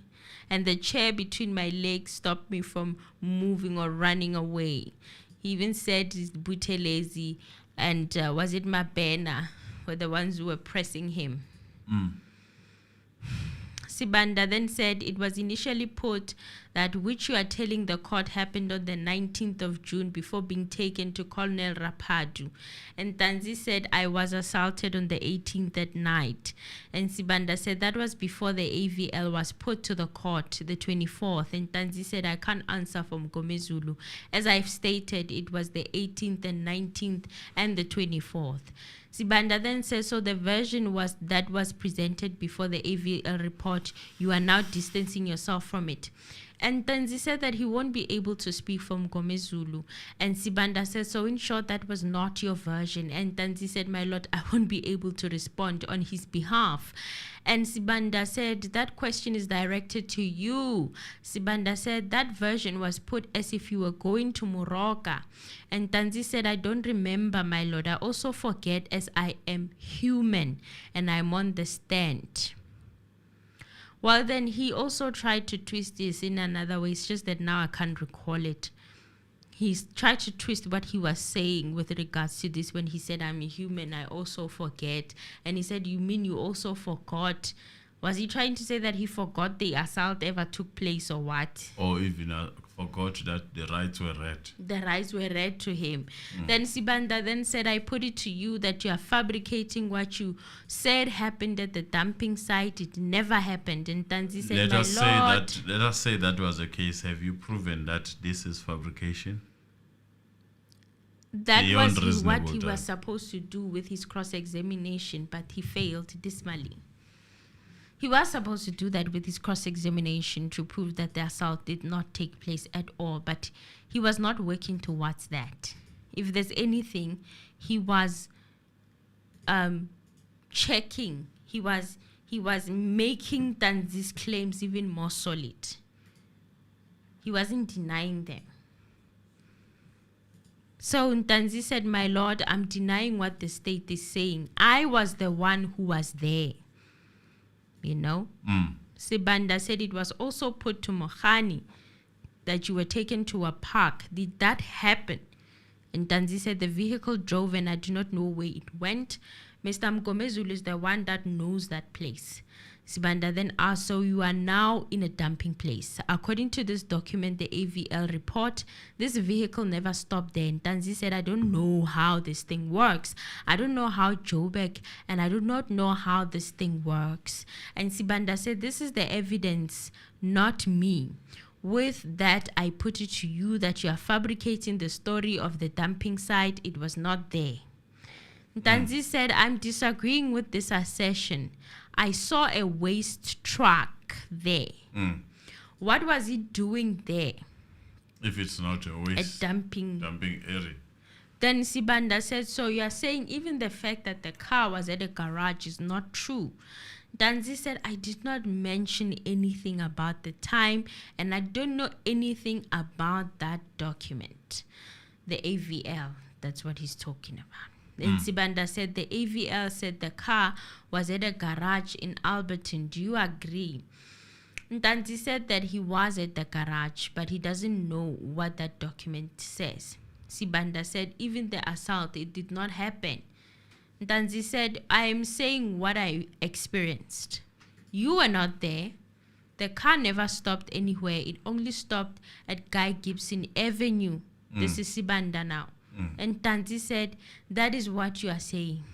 Then Sibanda said, it's in this document, the AVL report, and the so-called assault at the dumping site. You know how I put it to you, it has no basis. It just comes out of nowhere and it's supposed to throw us off our chairs to be like, you know, his I put it to you comes out of nowhere. It's like a hot slap in the face. It's like, okay, whoa, where did that come from? He's not good at laying the basis. It just comes out of nowhere. It's like this. It's like, that's why even Ntanzi was giving the answers that he was giving and he was blaming him while he's such a terrible cross-examiner. You know, it's like, whoa, hey, where did we get to? I put it to you. What is the basis? You know, it's just, it's weird. And the so-called assault at the dumping site never happened. And Ntanzi said that's what the state is saying. The state was not there. And Sibanda said, even Mohani says that that is not true. You are fabricating what happened in the dumping area. Ntanzi said that he's denying that this is what the state is saying. And he wasn't in agreement with what the state was saying.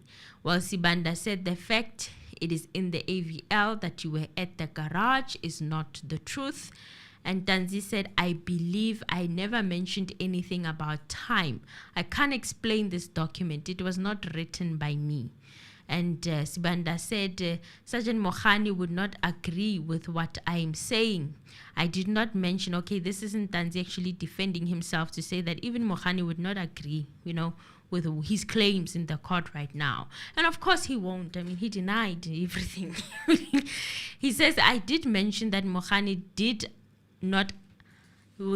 assault me. Well, Sibanda said that did not assault me. He said Mohani did not assault him. Yes, he's been consistent with that. My apologies. He said that Mohani is the one who was not participating in the assault situation. It was Jonathan. It was Mabena. It was, who else that I'm forgetting? Jonathan, Mabena. Who else? Buthelezi. Yeah, Buthelezi, yes. Yes. And then Sibanda said that which you are telling the court is improbable because you can't be beaten as the car was in motion. That's a stupid assertion. That's a stupid assertion. Mr. Sibanda, we ask Kataza cross-examination. When you say you cannot be beaten if the car is in motion, again, are you first saying that where they stopped there was bitterization? If that is the case, we take that because that's all we need. That's all we need, right? And when the car is in motion, I think in his head is thinking that just two people who are driving in this car. Exactly. I don't They're know. all both holding the steering wheel. Both of them have to concentrate on the road. I don't know, which is not possible because now we are with the suspect as they have highlighted this, and the suspect is even needing a SWAT team to accompany the vehicle. You can't be in an open car like that, like a Fortuner that does not have any protection of some sort of division, where a suspect would sit at the back and be alone in that car with that suspect. I can't. The guy is just, I don't know, in his mind, he's thinking things, I don't know, like he's in his own world. Like in his world, there's one police, which is Mohane, driving the car, and then Ntanzi sitting at the back with his hands, I don't know, push against the chair. And yeah, that's basically it. What was he thinking when he asked that question? I don't know. He said that assertion. What was he thinking? I have no idea. I wonder when they say the record will speak for itself or it speaks for itself, this one will speak for itself. When I was listening to it, I was getting so angry and irritated and just not really wanting to hear the rest of this cross-examination. But I had to because I have to deliver it to you guys, But I was so annoyed. I just wish I could just switch it off and just go about my day. It was just annoying. It was just so annoying to me. I was like, no ways. No ways are we listening to this. What is happening? No ways. This cannot be happening. And he said also, Ntanzi responded by saying that he's not an expert in motor vehicles and he's telling him what happened to him, and what was put before the AVL report as your version. Are you distancing yourself from it? And Ntanzi said, I would not be able to respond on what Mr. Mgomezulu said. He's the one that would be able to address the court. And Sibanda then said, what was your story? I had a problem with this because there was a time Ramasipili under cross-examination, he said the story, and your story is that, and the judge interfered, and the judge said, what story? Mr. Ramasipili, please put it properly. Why was not Sibanda reprimanded for the same issue? different strokes for different folks. Then Ntanzi said, I'm still maintaining. I can't respond on what Mr. Mgomezulu told the court. Then Sibanda said, you're fabricating what happened in the dumping area. And Ntanzi said, I'm denying what the state is saying. I'm not in agreement with what the state is saying. Then Sibanda said, the fact that it is in the AVL that you were at that garage is not true. How? Hey, bana. When did we move to that? Because the AVL did show some kind of a stoppation at the engine garage. So when did we move to it not stopping at all? What AVL do you have, Mr. Sibanda, that is different from the one that we were? Then Ntanzi said, I believe I never mentioned anything about time. I can't even explain this document. It was not written by me. Sibanda said, you are fabricating what happened in the dumping area again. Ntanzi said, I'm denying what the state is saying. Why are you still asking like that in a dumping area when it's not explicitly explained like that?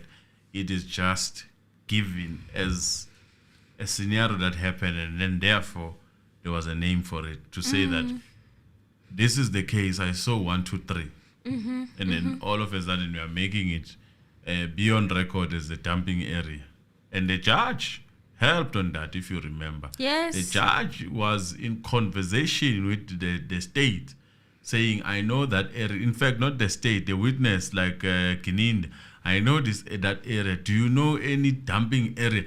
The questions that were asked, those stupid questions that they normally ask at the end that makes them look smart. I'm saying they're stupid because now the judge is quiet because of that theory that he put. Now this young boy is dealing with that theory also. It's coming back. Yes, he's hammering on it. Now the problem is that he deals with it as if it comes from the defense. In his mind, he's convinced Rata was the defense. Yeah, Ntanzi said Sergeant Mohani would not agree with him with what he was saying, and he also excluded Mohani from the assault. Yeah, Sibanda said that to which you are telling the court is improbable because you can't be beaten as the car was in motion. And Ntanzi said, I'm not an expert in motor vehicles. Okay, guys, I've already passed through this. I think I repeated it. So, yeah, I wanted to say that if you have already noticed, there are spots that Ntanzi, or rather the media is reporting that he was kind of contradicting himself and that he scored his own goal. And this was regarding the Mgomezulu version that he put initially at the beginning of trial within a trial. And there was a point where he said that he was assaulted from Pretoria to Moroka police station in Soweto. And that version was put as if they were going to Moroka police station, Sibanda said. He even read the record. But then there's an issue here because was it not corrected after the AVL report came through? So if it is corrected... On the way, does not put a motion or does not exclude the motion. No, it doesn't. It's two-way. It can be argued both ways. Yes. On the way to Pretoria. It could be that I'm going to Pretoria. I park beside the road and I do what I need to do and I continue. That is something that happened on the way to Pretoria. It could be that I did not park the car. The car was moving because someone else was driving and I was able to do the assaulting. So I don't understand what is difficult to fathom about what was said there. And there is no contradiction there. There's nothing that Mgomezulu said that is wrong.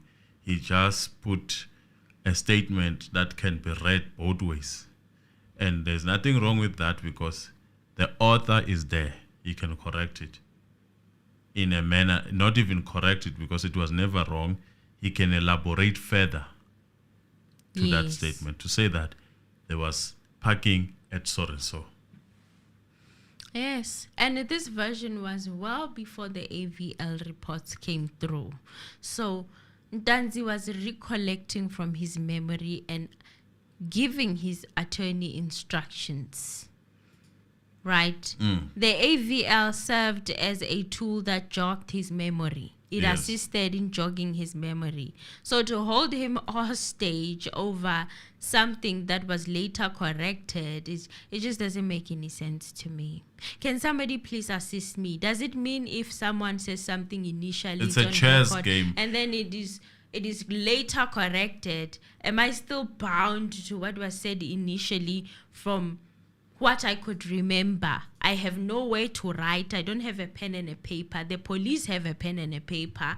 The police are writing essays. They are there in court. In fact, they are using them to testify because they cannot recall from their memory. The accused are recalling from their own memory, and they are expected to be these geniuses who would happen what happened in 2020. What were you doing on the 16th of June 2020? If you are expecting the recollection to be so on point, to be like to the T, like it was written down in a diary, or it was recorded somewhere, somehow. That cannot be.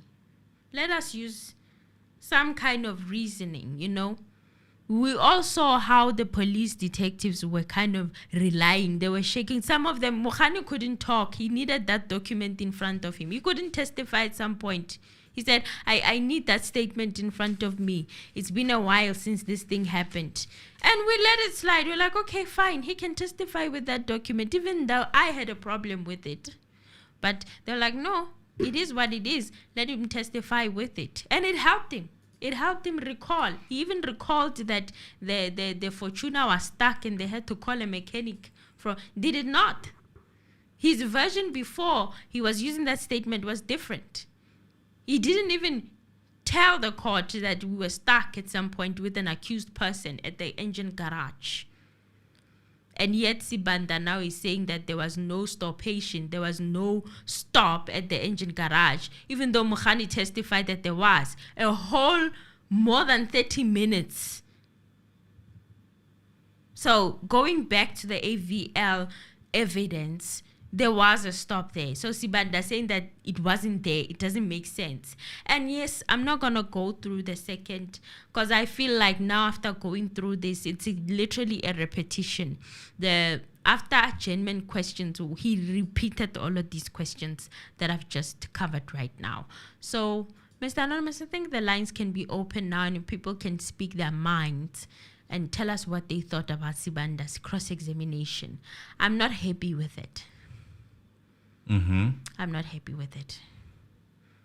For me, I think as I was listening, I was thinking what this case is showing is dishonesty when it comes to how the law is being applied. That Rob case versus H something, Hepworth. Versus Hepworth.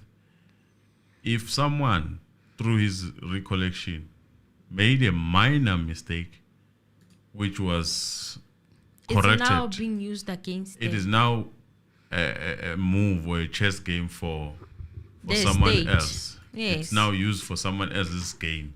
They're now using it as a weapon. And now this case is not quoted. We're not saying people must interfere. We liked how they let this man do everything that he can, even perjuring the witness. Well, I without also any disturbance. But that does not happen with the defense. The judge would interfere. Yes. Even Colin Baloy. Yes. You understand? Yes. The quietness that we are receiving now is what we've been crying about, to say that can we have a judge that is listening and not testifying on behalf of people? Yes, please. And not giving hints. Please. Can we have a judge that looks at... And now we're getting it, but the problem is that it is doing this on the other side only. It's only working for the state. It's not applied when it comes to the defense. Where the defense is so aggressive, it's like, But now silence, the kind of silence we would have appreciated when the people from the house were testifying. You understand what I'm saying? We would have appreciated that kind of silence when Tumelo was testifying, when Lorraine was testifying, when Togo was testifying. That kind of silence is what we were hoping for and expecting, but we did not get it. Right? Oh, we never got it. No. We cried about it until we stopped. We It got never used happened. to someone interfering. And shout out to Mnisi. Mnisi was standing to object throughout this whole badgering of the witness. You know, he was really making fair arguments. It's just that I can't find the argument that I had written down here in my little notebook where he was objecting with regards to the question that Sibanda was asking, you know. He was saying that the version is different from what the AVL was saying. And he said that he wished the defense could get up and say, you got your comment now, stop badgering the witness. You know, that's how I felt at the time. But then Nisi got up to try and resolve the situation. He stood to object and raise an objection that is clear. He even said that it is clear that the state wants Ntanzi to say that what he was told by Mgomezulu is not what was communicated in the court, and the client did not want to say that. It was clear that Ntanzi did not want to say that Mgomezulu. I did not tell Mgomezulu to say that, but yet he kept hammering on it and hammering on it and hammering on it, and it was quite clear that Ntanzi was not going to say that.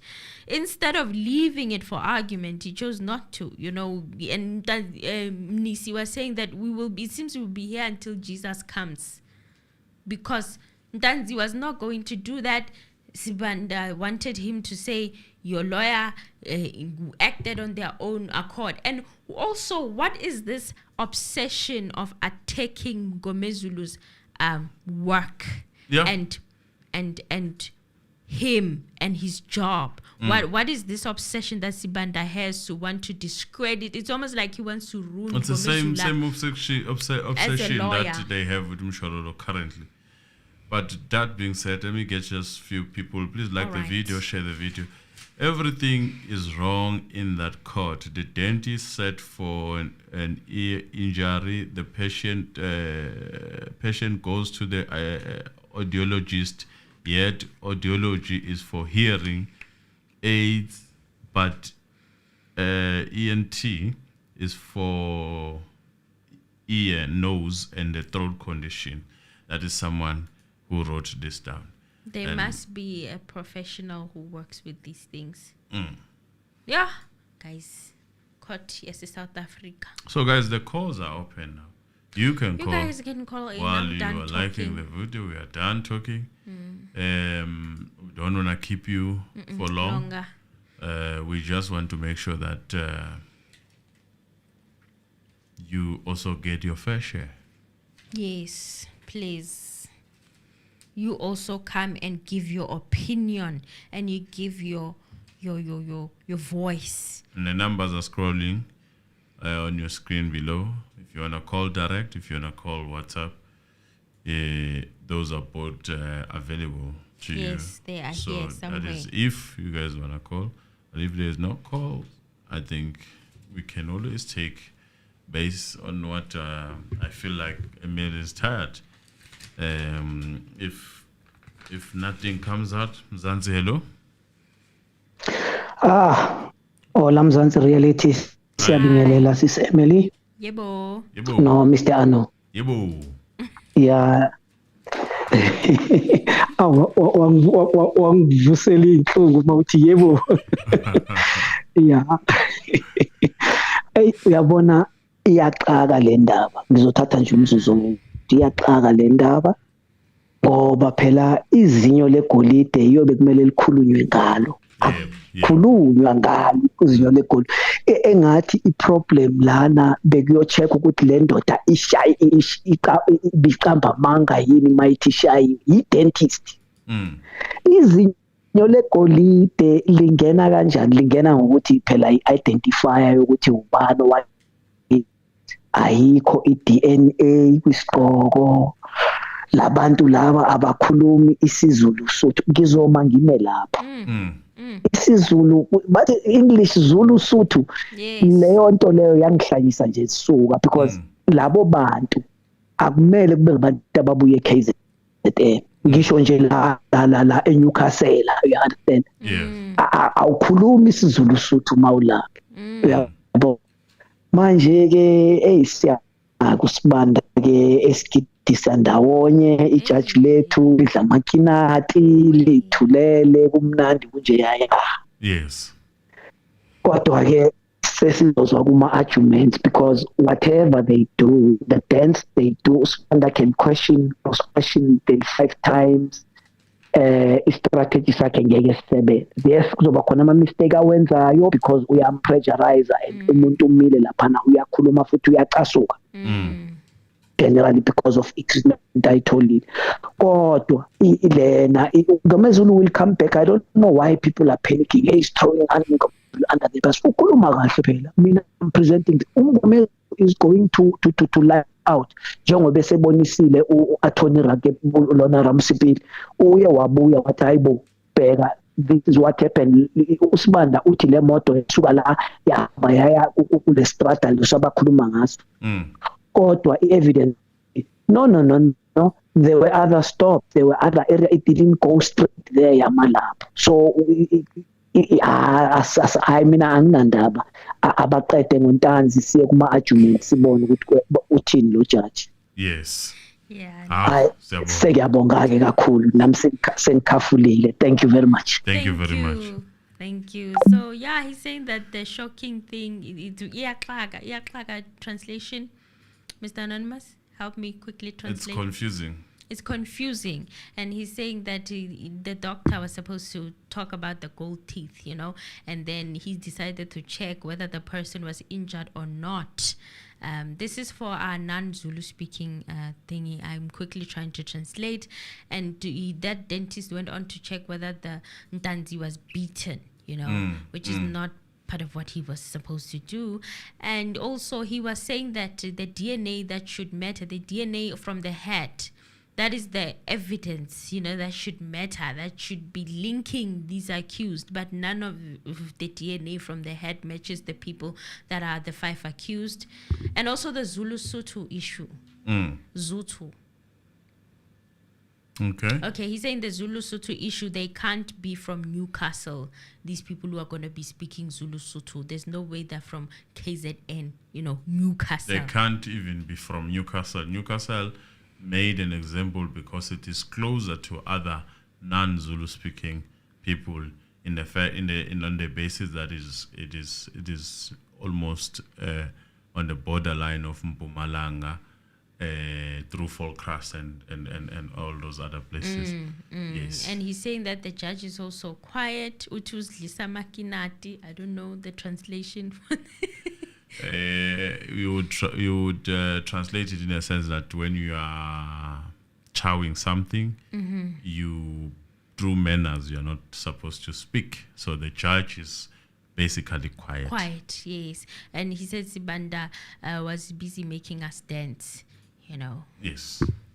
Yeah, generally that's his translation for our non-Zulu speaking. Yes. So keep the calls coming, guys. In consideration also of the fact that we have huge load shedding, meaning that the lines might be difficult to come by. We also understand that. Yeah. And if we cannot find each other, there's always the next day. But we had the first caller, I think, and then we had someone whom now it counts as if I missed that call. That is Jonathan. Keep on calling. Like him. Zanzi, hello. Sit for a bit. Hi. Hello. Sabelo, Cape Town. Yes, Sabelo. Hi, Sabelo. Yes, thank you. Hey, Mjiako. I'm still concerned about Mjiako. Yes. And his whereabouts. And him being fired as a policeman and his practice and all. It's still confusing. Yes. there could be an investigation into that first before we move on to this trial within trial. What if is that site where you are? Would you be able to find him for us? Please. Say again. What if it's on that site where you are, which is Cape Town? Cape Town. Okay, unfortunately I can't hear you clearly, but What if Njiako is in Cape Town? yeah, I'm in Cape Town, but let's hope. I just want them to investigate him. Yes. And find out what happened. He was fired. He was fired and all that. And then we can get the gist, and that information can be presented in court in terms of evidence. Yes. Yes. We want that evidence be presented in court and say Njiako was fired properly. Is that an assertion that you are putting, or you are using hearsays, meaning that we should be saying allegedly? Allegedly he was fired. Okay. Say allegedly because for he that was. information to come into court to Yes. say he doesn't even practice. He was just an ex-cop, was fired. Yes. Because we don't know his law degree. No one says he has a law degree. He went to this university or whatever. Yeah. Yes. But anyway, the badgering of the witness is concerning in this case. Very much concerning. He's being badgered. He's being chased. He's being chased like a hawk, and no one is defending him. Even the judge is like quiet. That is much concerning. It's very much concerning. But we're watching. Yeah. We're watching. Yes. And I love the first witness, Sibia. Sibia. Hey, I can hire Sibia to be my PR. Sibia is fed up. Man was solid. Yeah, Sibia, he can settle this down. But we can tell these guys they know what they went through. They don't like to fabricate, as allegedly by the state that they're fabricating. But they're not fabricating. They're just telling what they experience, and they even reject what the lawyers say. And that's evidence towards the court to decide what they should do. Yes. So I hope this is the last evidence. Now, after Sibia, we must after Ntanzi, let's go to the final judgment. No more witnesses. Yes. I think we're done. Yeah. Thank you very much. Thank you. Sure. Right. It's happening. All is alleged, and obviously this is court of public opinion. We are putting our opinion in what? Yes, we are. Yes, we are putting our opinion. And yes, this is the court of public opinion, the original court of public opinion. Yes, this is the one. And we always want you guys to share your opinions, your thoughts. Even if you have a different and opposite view. Come, share it with us. Yes. I mean, we're not going to badger you. No badgering. We don't badger. We will give you your Ntanzi, chance hello. to share your opinion. Ntanzi, hello. Hello, kunjani? Zikhona mfethu njani? Saphila. Yebo. Usemeli kunjani? Siyaphila ninjani? Yeah, saphila. Siyaphila. La ngifuna ukulikhuzana. Ukukhuluma ngendaba ka the first one, Sibia. Yebo. Indaba kaSibia le ukuthi walo bamthatha babambopha eqaleni. Yebo. Yeah. Amthatha bamisa ku-municipality yaseLithaboni. I was lapho ukuthi uzwani leyo ndawo vele bayisebenzise la for ukushaya abantu indawo elapho eLithaboni. So lokhu uyichaze ukuthi vele uma uboshiwe la isembisi bayathatha lokhu amaphupho amathatha stop ayathatha igama Lithaboni. Yeah. lapho befike lapho baku-assault ukhulume loko okukhulumayo uzwane vele from kudala la iThembisa was doing that. So yinto eyenzakalayo le Thembisa.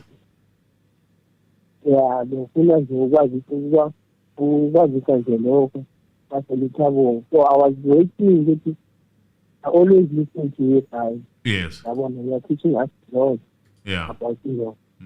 Law. Yabona. Ukuthi awazi nomthetho la ukuthi into right into wrong. Especially futhi bahlale elokishini, bahlale baboshwa abantu. Sikhumbuza abafundela ama-right. Nothi kule-3D abafundela ama-right. Yeah. So lento abayisho lapha aboNtanzi nabo Sibiya is true, into ezenzakalayo thina nalesini. I was calling nje ukuthi maybe uNtanzi some other one wasesowethu maybe that you can know la uNtanzi asho khona ukuthi there was kune-board esabiwe lapho e-Orlando bebhale ukuthi Orlando. Yeah. As you have known that people leyo ndawo leyo manje seyakhiwe seyimolo sokuyini. Yes. But before ingakayazi masebe one ungakhonsema ukuthi indawo le before vele beyiso so. Yes. Yes. Nami into engitshelayo le ukuthi one police wethu besenikhamu aphule lana ukuthi basho ukuthi indawo le beyikhona before kuba imall bekwindawo yeso. Yabo. Orlando resort lapho. Abayazi istory. Help lamadoda lawa ngoba because amadoda infrastructure ahamba naso le afika naso straight. Yebo. No, siyabonga mfowethu. Nami labo kumbono wami. Siyabonga. Thank you, sibonga kakhulu mfowethu. Yeah. So basically the caller here is saying this is a norm in Thembisa. If you are arrested that side, they give you to what do you call it? The JMPD? EMPD. And then they take you to that place that Musbiya said he was taken to, and they deal with you until you decide to say what they want you to say. Wow. Then and then also the suggestion of maybe finding out what happened there before there was building and all that. And this is an Orlando side now that Ntanzi was talking about. Mzansi, hello. Yeah, hello. Yes, how are you? I'm all right. Yes. I've got three issues that I think the defense did not. I've got three issues that I think the Hello? Yes, we are here. We can hear you. You can just shoot. Yeah.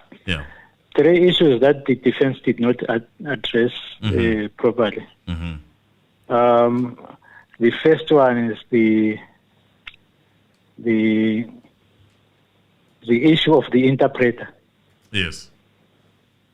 The interpreter was actually misinterpreting Ntanzi's responses. Yeah, like for example, Ntanzi was talking about he was talking about he is Zulu actually. Yes. He is not. I think there's a difference between maybe the understanding of the interpreter when it comes to Zulu and Ntanzi's Zulu. Yes. I don't know. Yes. But what I noticed that the defense was not objecting to the Tolila or the interpreter misinterpreting Ntanzi's responses. Like for example, Ntanzi said at some point, Ntanzi said after being asked about how he was assaulted. Yes. He said he was being choked. Yes. And then he clapped, but he wasn't kicked. And then the interpreter said he was actually kicked. Yeah. I remember that. So the defense kept quiet. I don't know why they didn't object to that, because it sends the wrong message to Yes. because that goes into the record. Mm. And then there's also the issue of Ntanzi has always said that since he was arrested on June 16, he stayed in the police cells up to, was it March 2021? And that is not normal. So he stayed in the police cells for about 8 months. In fact, that is unlawful. Yeah. So that's one thing that they also need to, the defense also need to canvass maybe at cross-examination. Yes. I mean at re-examination. That's because new. That's new. That's new evidence. They should bring that to the attention of the court. And then there's another period which the defense did not even address as well. You see, when Ntanzi was acquitted in the ammunition case, I think it was sometime in July.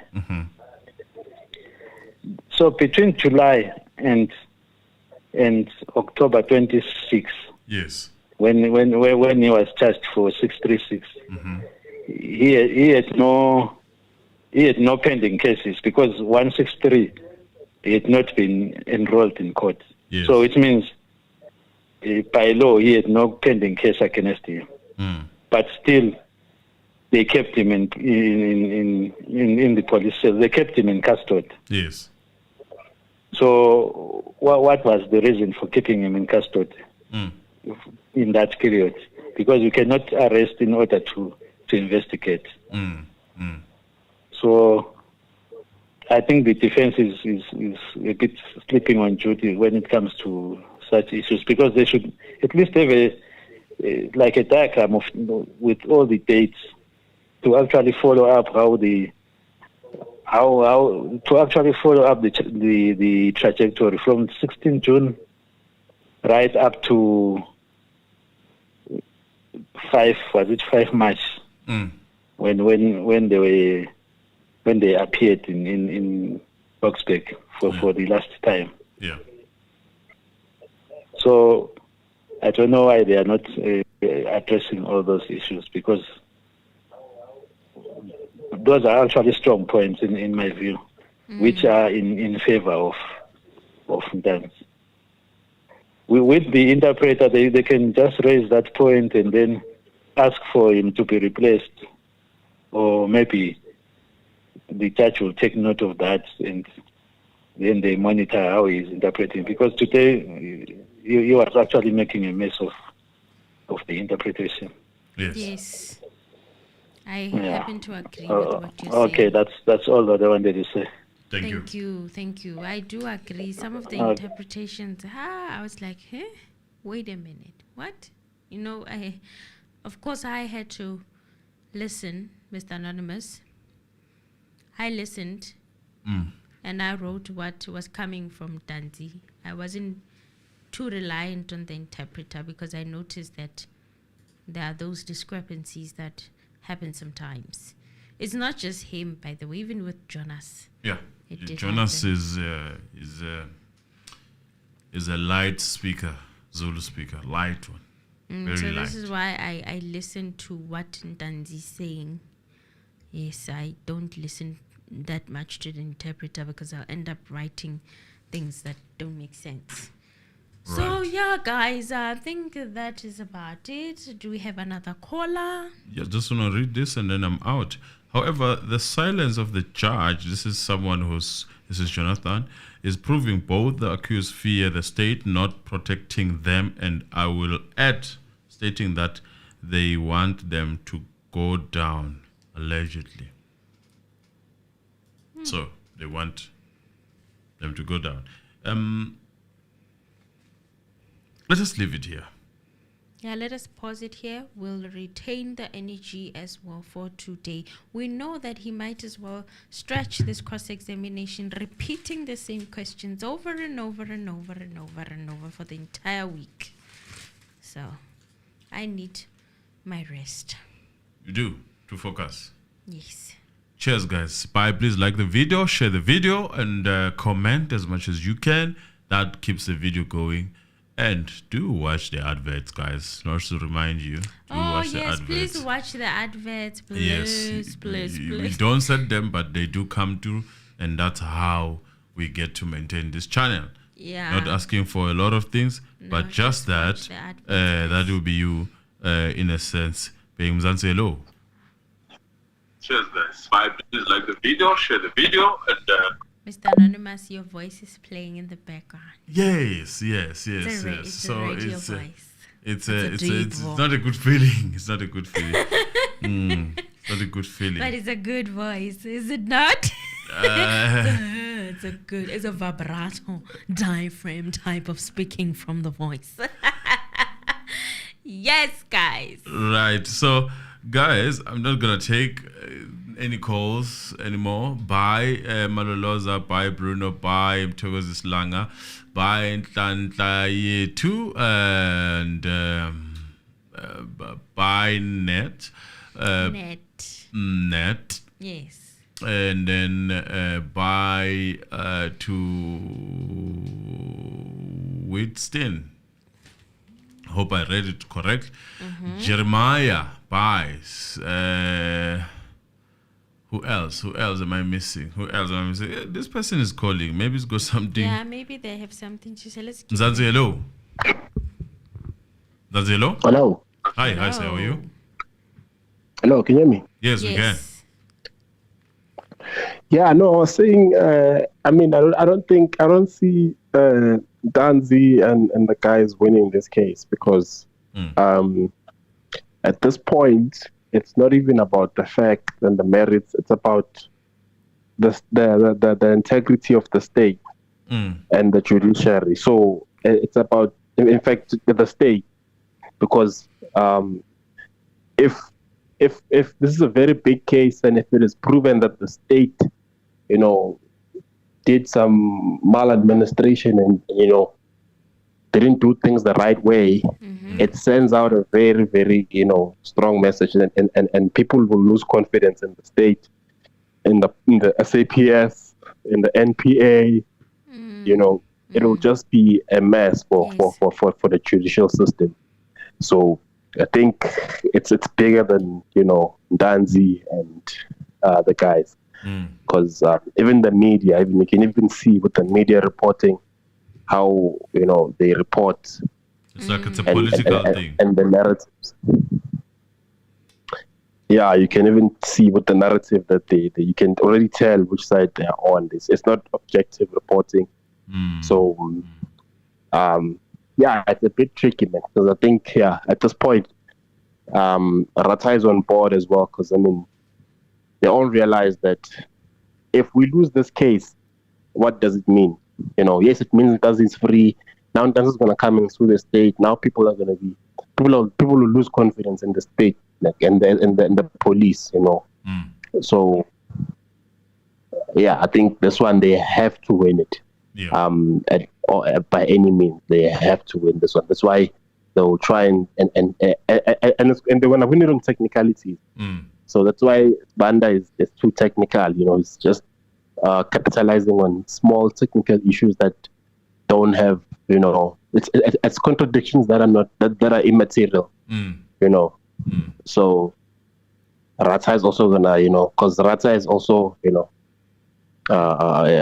he's basically gonna argue for the state as well. Yeah. So I think it's deeper than it's not just about the evidence and the AVLs and all these things. It's about the image of the state, the MPA, the SAPS, and No, we hear. So that's my bite. Thank you very much. Thank you. Hey, all is alleged. It is alleged, but yes. I also have the same feeling like, but it's alleged, All is alleged. We'll see with the verdict. Siyabulela Mzizi, Ansuke Moyo, blessing Mabena, and Korsile Langa. Those are people that were on the comments. Didi Talks. I think Jeremiah, I've called you, Samora, and we had Colin Lovu, Mabudi, and then we had Maudley on a comment. Bruno was here also, and Pila was also there. Gwelagiti was also there as usual. Sikhameti was also there. Yeah, that's basically it. In summary, everyone was here. Thank you guys for being part of the show, and those who called to give their 2 cents. And if you called, you did not go through, definitely you will go through some other time. Chuku Anna was also here. Faith Tami was also here. And there are many. Bongani was also here. Innocentia was also here. And Tuli Tools was here. Those are people that I managed. Pila and Lindan Dube was here. Shingi was also here. God's Love was also here. Gift Nyati was also here. Mandisa Kwebulana was also here. And Maria Ngambi was also here. Those are people that I managed to lay my eyes on these comments. Those are people that Stelo Moloi, we see you. And then Peppercorn, we see you. And then, basically, I think just running label. Masuku, we see you. Yes, thank you very much, guys. Spa, we see you. Spa Masuku, we see you. See, Masukus are following each other. Lebo and then Spa Masuku. Yes, they comment Togo Masondo. Yebo. Thank you very much for being with us. And it's a bye from us. Tembelani Kanye was also here. And then Sbo.